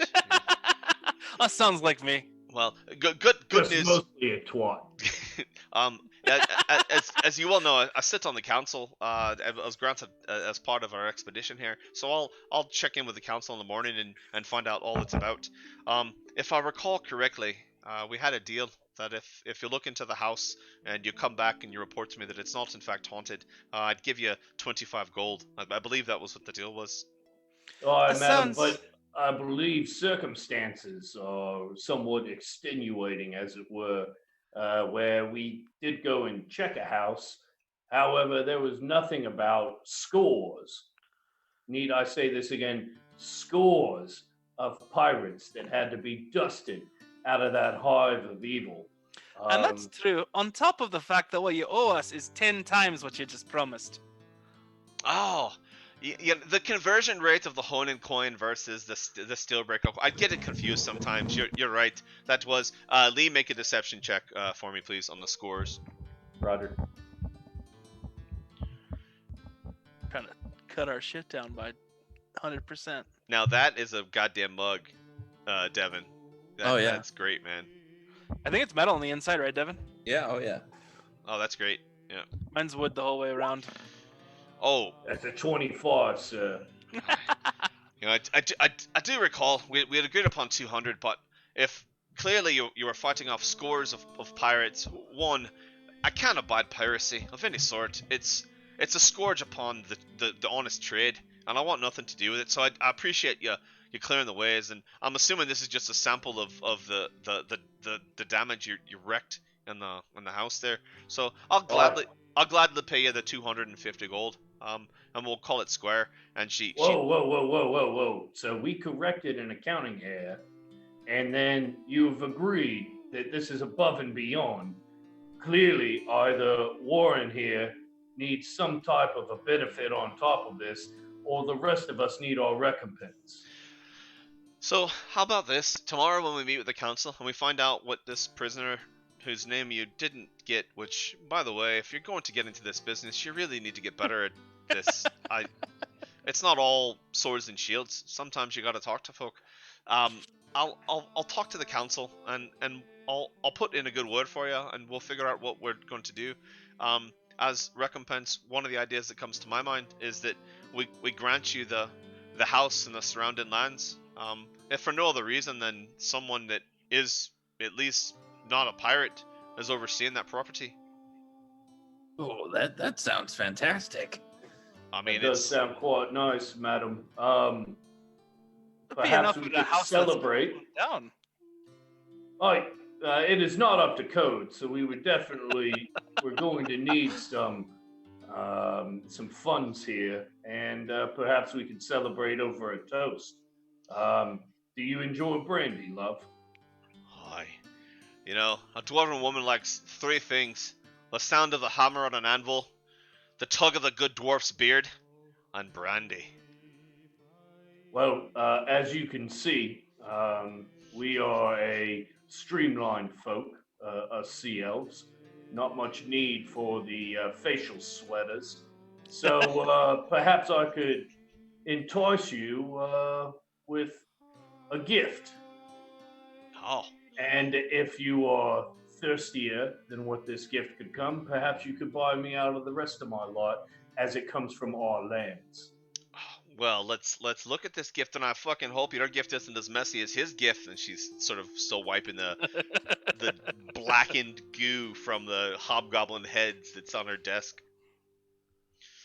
So I'm Well, assuming certainly love, and I'll go and retrieve it and roll the barrel in. Well, Now, you will not treat with me. You will not treat with the stumpy one. This here is Captain Bones.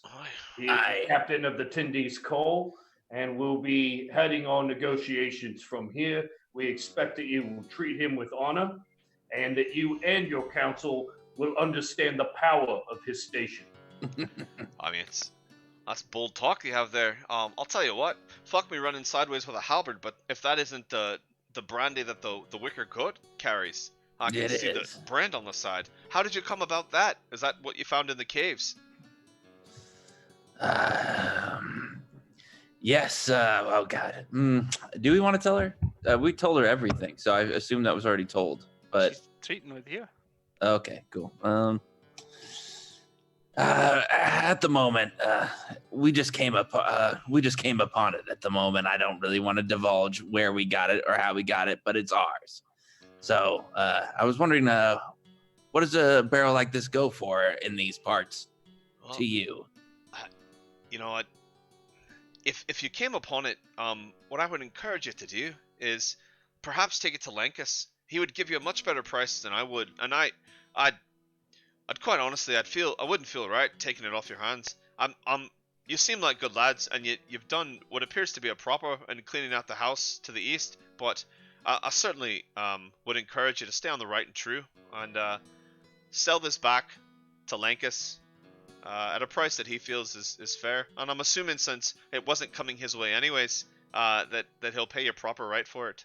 Yeah. Okay. Well, we heard a rumor that you were interested in this, so we figured we might drop it by first. But Well, if you already know you're gonna get outbid, then I guess we know what we're gonna do. if Warren will recall, it's the Zymphosis Fairy Fire. Now, if you come across a bottle of that, I'll pay a heavy premium for it. Are they the kegs tapped? or are they just barrels? They're not tapped, but you did tap the one, and it is a brandy. If you'll recall, though, you guys did find one bottle of Zemphis Fairy Fire in the corner of the cellar where you found the dead dwarf. It Okay. had the two unicorns on that bottle. Oh yeah, Mike found that. Yep. Yeah. Well, we don't have it with us now, I assume. I mean, we can retcon it if you guys want and say that you got that from. Let's make it a roll. Okay, let's do. Somebody roll on the screen for me, and we'll do 11 to 20. You guys did get it from Maris. 1 to 10, it's still in Maris's possession. Okay. You sure don't want me There to we roll go. that? Nice. There you go, 16. There you go, Captain. So you do have it. It's tucked in your shell. You have that bottle of Zemphis Fairy Fire. Well, now that you mention it, and then I take it, plop it on the table. As soon as it comes out, the label's kind of showing. She can see the corner of the label. You can see her dwarven beard begins to. You can see the salivation coming out of the side of her mouth. That's a bottle of fucking Zemphis Fairy Fire. Ah. So normally those go for 50 gold. I'll take it off your hand for 55. Okay. And this is like the narcotic. That's like, is that what the fairy fire is, or is it just like You're not far off. Yeah. In lore, it's said that this comes from a great Fey king. Who's known to throw many a party, and in fact, Lee has a bottle of the fairy fire right here. Oh Jesus! To show, but lore tells of this the source of this alcohol is actually from the Feywild, another plane of existence, and the Feys there are known to imbibe in it quite heavily. It's a very very potent alcohol. Some say that it causes the face to get hot. Hot face. Well, how about we say we cheers a glass and we'll call it a good 50. Oh, well, in that case, and she turns around and produces these giant steins, then puts them on the table. Clearly, the bottle could fit into. You could pour the whole bottle in one stein, and she says, "Well, ration it out. Let's get to it." Okay, we just pour a little bit, just the cheers, just okay. a taste here. I'm not, All right, when you roll me a Constitution check when you take a sip. It's just a D20 plus your Constitution modifier. 18. Okay, and she's gonna do the same. Oh fuck. I need a drink.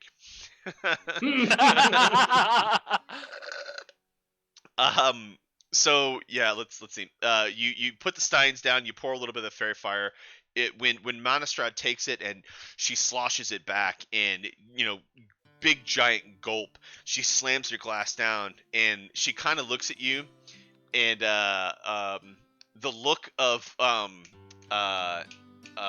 the redheaded woman from Pulp Fiction when John Travolta's in the bathroom and she thinks she's snorting his line of coke, but it ends up being a line of heroin. So she kind of looks at you like that first moment of pure euphoria, and then her eyes kind of roll back in her head, and she just falls back and starts snoring, and she snores for about 10 seconds or so, and then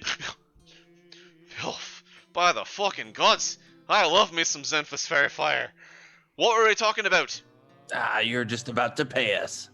Right. And she reaches over, and you hear the working of a key into a lock, and you hear some rattling of coins, and she pulls a sack and slaps it on the desk in front of you. 250 gold for the house, and then stack of 5 platinum coins next to it. 50 gold for the rest of that bottle. Aye, and you attack your day with great advantage. As it says on the bottle. On the bottle, it says on the bottle. Yeah. Well, I'll be taking this barrel with me, but I also wanted to ask if you had any, if there were any sturgeon exterminators that you had any that you'd recommend.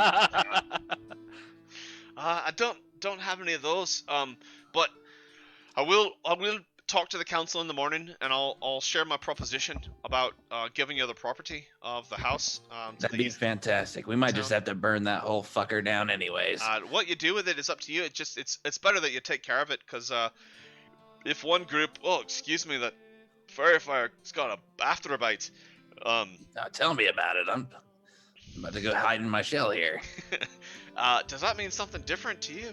Uh, Yeah, I'll put in a word with the council and then we'll go from there. But Warren, you're still a shite, and I really don't want you on my crew.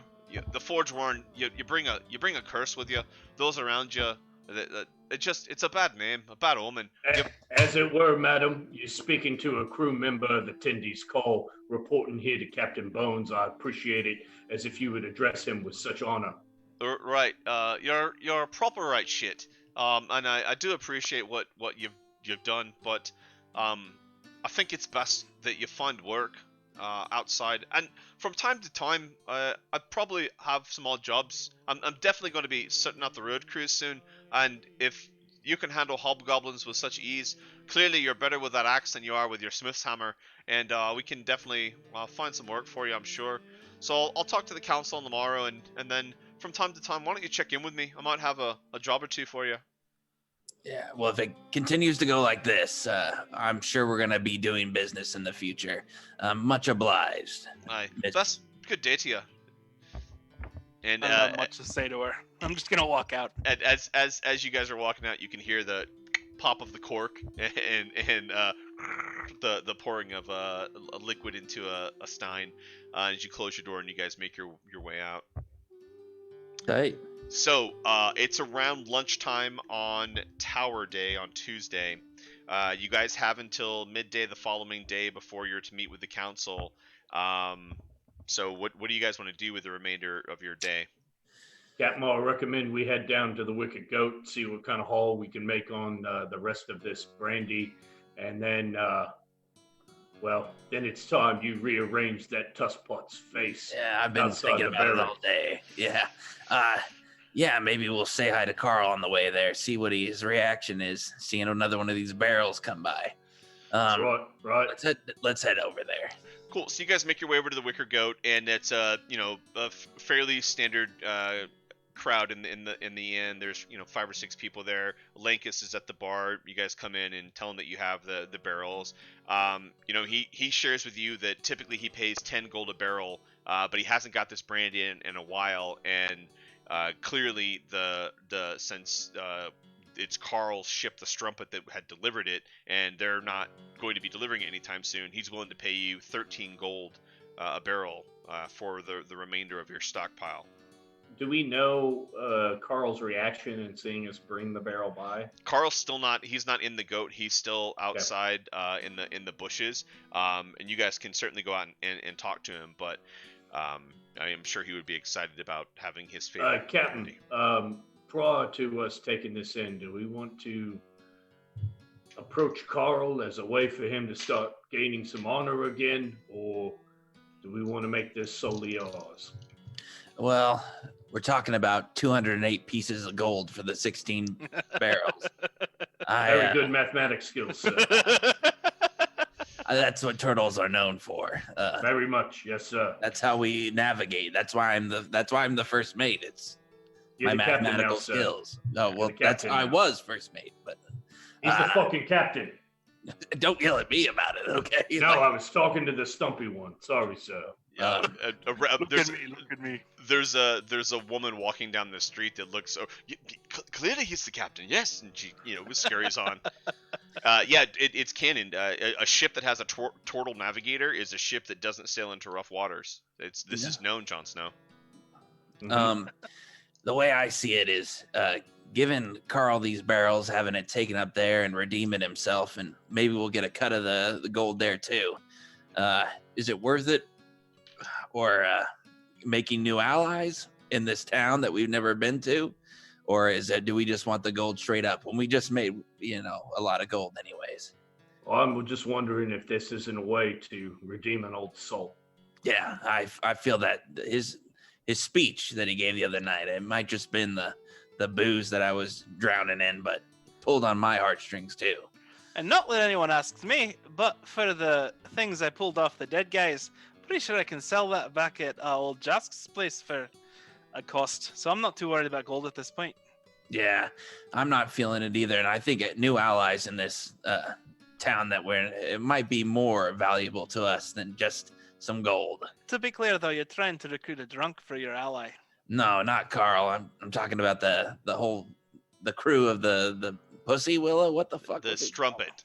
The Strumpet. Hey, the trumpet. All right. But Pussy Willow would make quite a fine name for a ship, sir. I yeah, will write that down. we might acquire a new ship along the way too. So just to play back what I think I heard is that you guys want to get the remaining barrels that you have, sans the one that you have on you right now, and go east to the camp where the Strumpet crew is and deliver it to them, or have Carl sell it back to Lankus. No. Have Carl come with us as we sell it back to Lankus, so that Carl can get a reputation of, he's not just a drunk piece of shit here in town. Yeah. He's actually a part of something, helping start winning his honor back. Yeah. So let's do this. Roll me a charisma check at advantage, since it's sort of a group effort, Valkorian, since Bones and you are having this thought process, and then Bones, because of the things you said about the old Salt earlier and feeling bad for him and that stuff you just said now, you're staying really true to your character, so why don't you give yourself an inspiration point? I really like to see that. What if I already have one? First one's a 16. Second one's a 5. We're gonna go with the 16 for a straight charisma roll. Yep. So you gather Carl, you explain to him what your plan is, and he's like, it's been a long time since I've thought of being anything more than just drunk. I don't know what to say. The sailor's way. You two. If you were twice as smart, Carl, you'd still be stupid. Shut the fuck up and let's get this done. Aye, it is. So he goes inside with you, and you guys. He talks to Lankus, and you guys share what the thing is. And Lankus, for the most part, he's tolerated Carl. He obviously sensed something about Carl too. Wasn't quite sure what it was. But as you guys are having this conversation, Lankus looks at Carl, and I did my time in the north with the army, and you Navy boys, you got us out of a few rough spots. I don't know if you were in the Navy or if you were just a sailor, but I respect what your type does. You save your kind. Can we throw a meta time out for a second? Yeah. This is your world. An army guy is never going to say that to somebody in the Navy. I hear you, but this is fair. I don't have that. Fair. Your world. I don't have that history, Lee. All I know is that it's a land that is dependent upon sea travel. Even those folks that are land bound. So he's back to it. To it. Yeah, he's quite happy with what's transpired here, and I guess it shows that me showing you kindness, Carl, is going to pay off in the end. So you guys bring the barrels of brandy over. I'll give you the 13 gold per barrel, as I said. And Carl, you're welcome here. Perhaps I can find some work for you around the inn. And Carl kind of lights up at that. I like the way that sounds. So, Hey, Carl.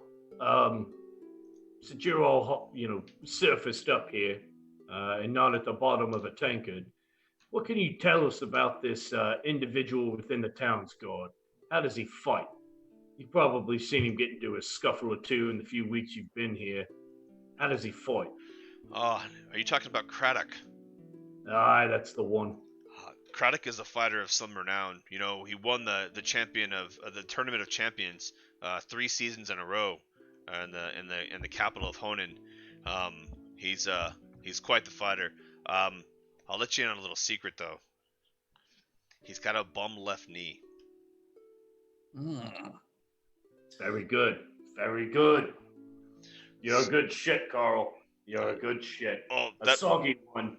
reminds me. Nonetheless. And he goes running out, and even through the walls of the Wicker Goat, you can hear just liquid coming out of the southern end of Carl. Wait, you don't have a soundbite from that? I do, like but I do. I just didn't want to do the We'll gurgles have to and listen to gasses. somebody shitting for another 20 minutes. I didn't know. Okay, negotiate with a halfling while somebody shits in my ear. I should have looked at the fact that it was titled "Gurgles and Gas" as the title of the soundtrack and known that that's what it had, but I didn't put two and two together. So I thought that you had recorded those yourselves. Like you went and spent $35 on Taco Bell, ate it all, and Like Billy's really getting into this. No, it is. it's his art. It's quite simply the. God damn it. God, there it is.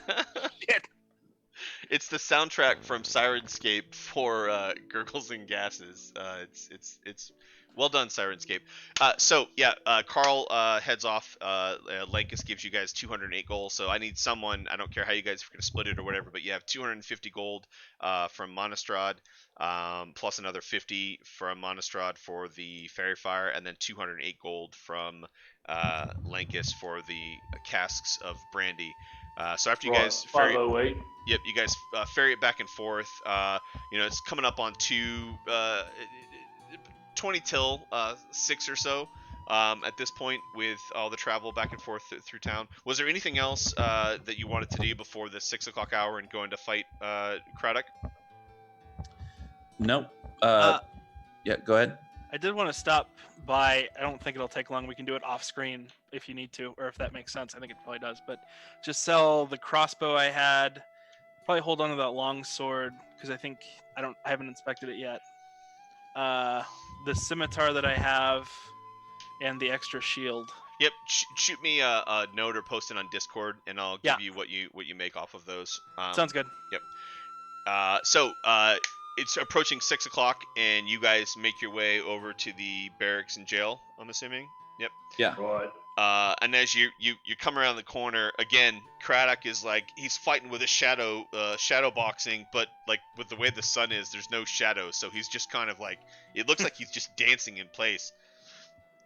Well, g'day, welcome back, mates. Are you ready to get this fight on then? Another 5 minutes. Let's go over around the side of the building here. I had some lads chalk us up a square, so. Hey, we doing Marcus of Queensberry rules here.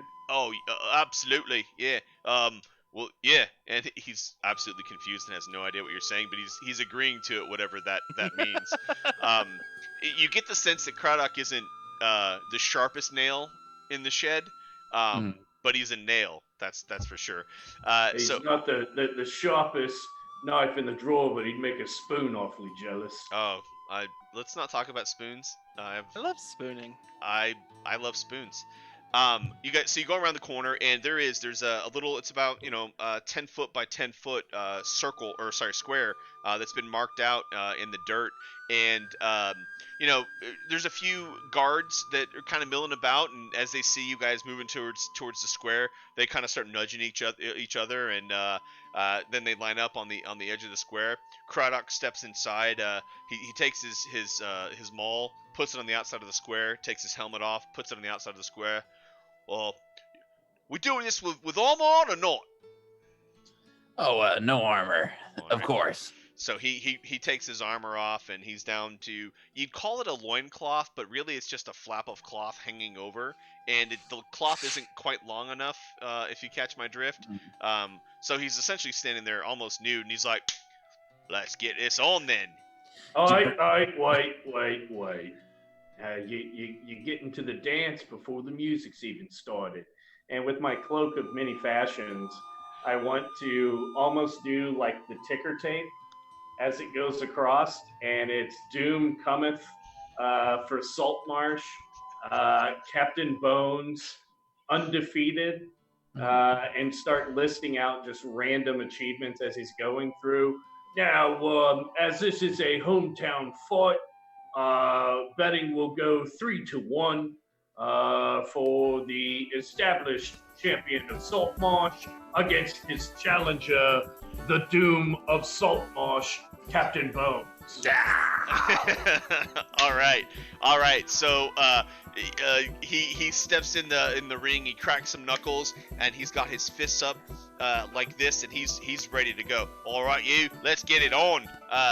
Bones, roll initiative. Okay. Fuck yeah, you got this, buddy. Yeah.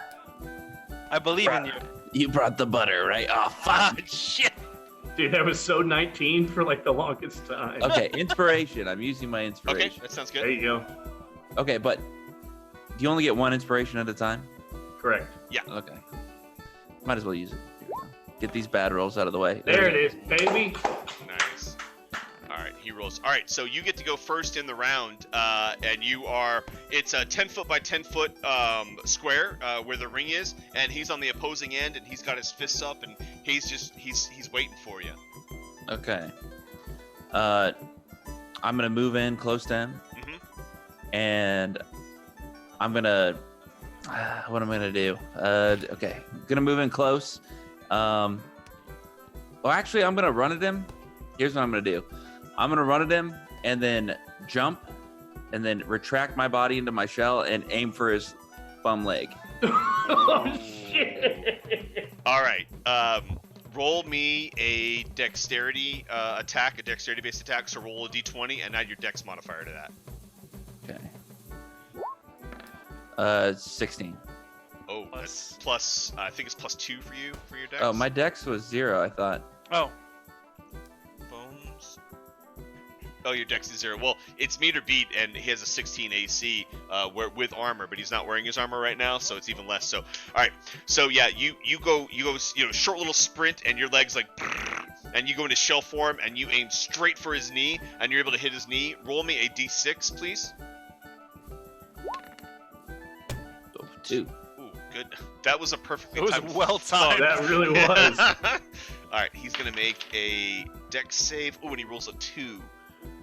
Okay, so yeah, you come in and boom, you hit his knee, and you hear like a wet sound of bone as his leg kind of bends back a little bit, and he falls back on his side, so his leg collapses and he falls back and he sort of rolls to his left, and then he's back up on his haunches, and he gets back on his feet, but he's favoring his left leg. His right leg, he's not putting all the weight on, or sorry, reverse that. He's not putting all his weight on it. And he, as he looks at you, he's like, "Ah, it was a good move there.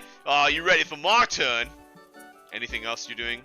No, that's it for me. All right. So he winds up and he moves in on you, and he throws 3 attacks at you. Jesus Christ.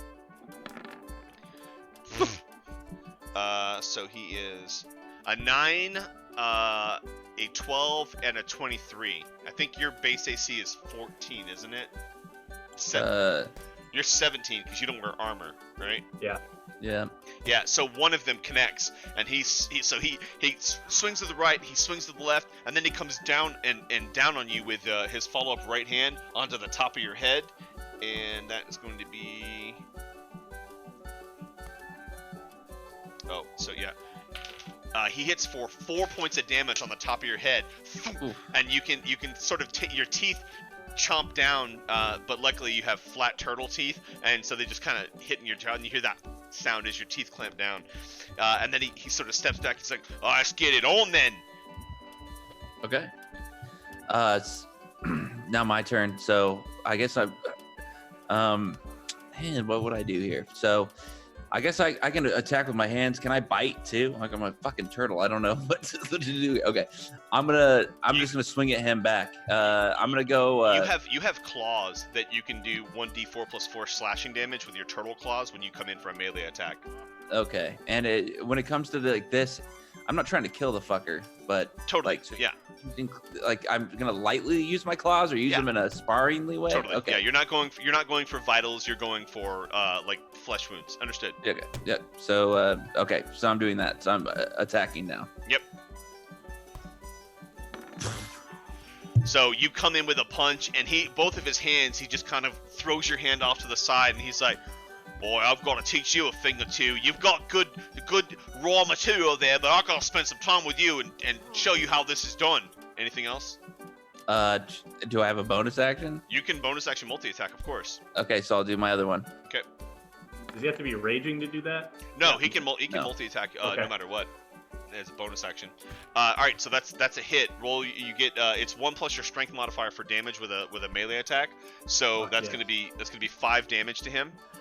So you come in and you miss with the first punch with a strong left, then you uppercut with a right, and he looks down and sees your fist coming in, and he just puts his jaw out and he takes it full on, and then he looks at you, he's like, spits out to the side. There's no blood in his spit. Now we're starting to dance. Roar! He screams, and then he comes back at you with 3 more punches. Right Jesus. punch, elbow, and then another elbow from the other side. So that is One hit. this tavern brawl music's pretty awful. I'm digging it, man. I'm dancing Yeah, over so here. he's one hit. He hits you for 5 more points of damage with that follow-up, that last elbow he comes in with, and I think that puts you you're at half health now. At, No, 7. so that's a 9, right? They'd be at 5 left. And he Yeah, I said, got 5 left. "Oh, you want to keep going, or you want to call it, mate? We're Come gonna on, put Captain. you down." Yeah, I'm not. Bones. I'm not that. Bones. I black out before I tap out, bitch. I love it. Your turn. Okay. So then I'm gonna go in with so Bones is gonna go in with he's gonna use his turtle leg, try to kick the inner thigh of his and then once he goes in, he's gonna left hand up to attack. So I'm gonna do 2 attacks. Are you targeting the hurt leg with the first attack? Yes. Okay. So that didn't make it, or what am I got here? Which your modifier is 4, so that's a 10. 10. No, because well, no, human base AC is 10, and he has a Dex modifier. Yeah. So you go in to try to hit that I thought leg. it was 8 in a base modifier. Is it 8? I thought it was 10. I think it's everything starts from 8. AC equals 10 plus his or her dexterity Does? modifier. Okay. Yep. Okay, as I was. Yep. So he's 10 plus 2, so he's at 12. So yeah, you as you're going in, I see you going for my hurt leg. That's not fair. Oh, I like that about you. So follow up with your next punch. Does rage affect unarmed strikes? Motherfucker. He gets, I think rage, it allows you to do extra damage. I think it would impact unarmed strikes. I'd have to look at that real quick. Sorry. Okay. He gains advantage on strength checks and saving throws, plus 2 melee damage. So he'd go from being his strength modifier +1 to his strength modifier +3 with those hits. And he'd be resistant and only take half damage from the attacks that he's getting.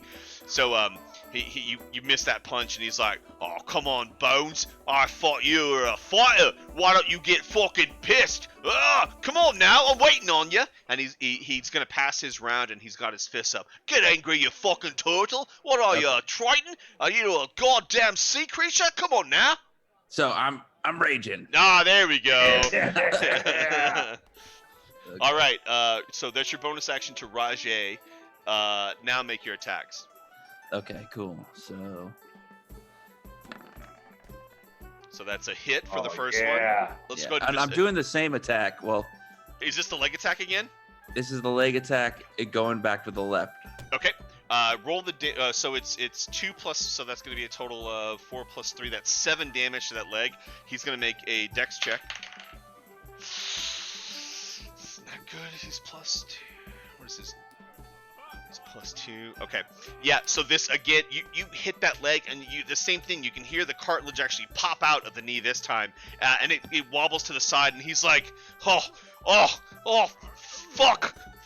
And he starts holding his knee and embracing it in his hands. Still your turn.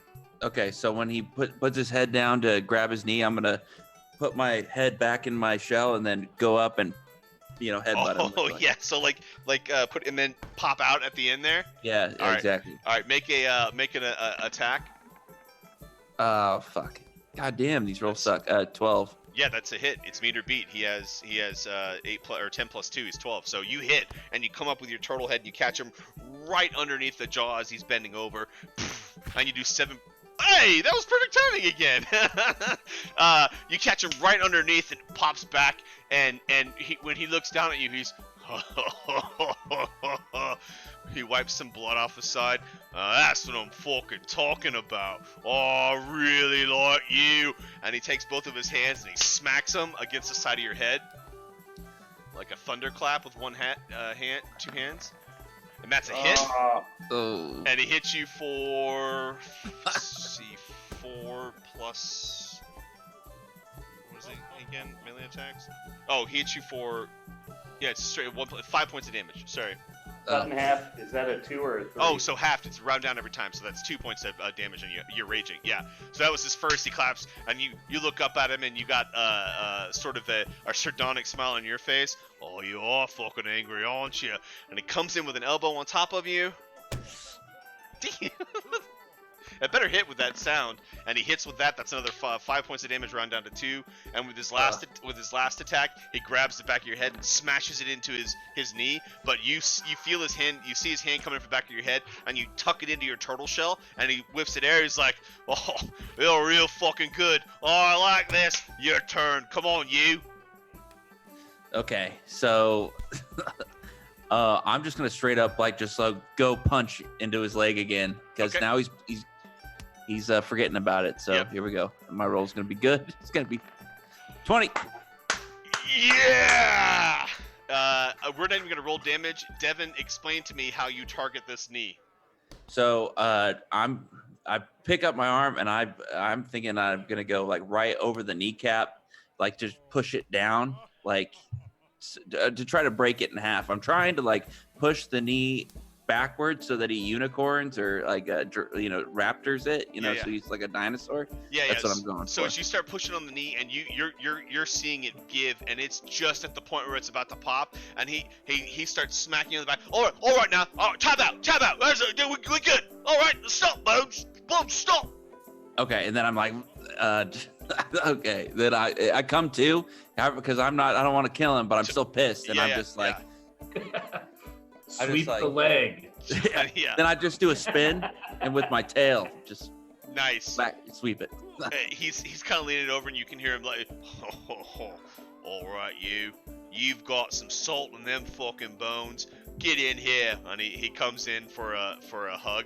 And what's awkward is his piece of cloth has like shifted to where it's just covering his thigh now, and so he's got this. He's coming in for a hug with just, yeah. He's been on the seas. It's not his first time. I'm like, that's all right. We don't need a hug. We've already hugged enough. All right. You got some good raw material there. You're like a nice piece of Wagyu beef. But you need to get some massaging in. So how's this sound for you? You come here every day near sundown. You and I will do a toss about in this square. I'll show you a thing or two. That target in the knee. I don't know who told you about my knee, but he's going to get a piece of me. You're a good lad. I like him. Got this total, you fucking assholes, you don't fuck with him. And he's pointing over the 3 or 4 guards over to the side. Yeah, so you have located your barbarian trainer. Well done. Tight. Yeah, if you not rolled that 20, this fight was gonna go. Yep. You were 2 gonna hit points left. Yeah, man. you were gonna end up No, in the I thought it was dirt. down to 1. Did you do the last one in half to 2? No, yeah, because you hit me. I was at 5, and you hit me for 2. Oh yeah, you were Three, at one. 1. Again. Yeah. So we're a little bit we're actually running on time because we started a little bit late. So with that, Craddock, he's putting his armor back on. He's telling you to come and visit him. And it's coming on 7 o'clock dinner time on Tower Day, Tuesday, the 2nd of Pale Sun. Let's talk about what happened. A lot of exposition in this episode. So we had the party went and talked to Jask and Mafara, Warren did, found out some information and came to the understanding that the Dwarven's Anvil was gifted to them by some crew. Not really sure what crew or who, but it appears to have been potentially Sambalat. On the 14th of each month, they take a load of weapons that she creates and sends it to a depot somewhere outside of town to the east. We took the barrels of brandy back to Lankus Korad at the Wicker Goat and had a redemption. Carl's on the path to redemption with what you guys have done for him. Bones got into a fight with old Crank God Stonehorn and has found his Craddock Stonehorn and has found his barbarian trainer. And we found out that the two Tritons are quite comfortable at the Temple of Procon for the time being. And I think that covers everything that we discovered this evening. Um, Man, that was again limited cast, and we're sort of these are supposed to be like shopping episodes, but you guys are really making it fun with the character interactions and the role playing back and forth. It doesn't even feel like a boring ass shopping episode. So I want to thank everyone that came out to watch tonight. That was a lot of fun, and we'll see you all hopefully next Monday with our full cast. If not, you want to play D&D, hit me up. Thanks a lot, guys. This is Ramshackle Production. Out.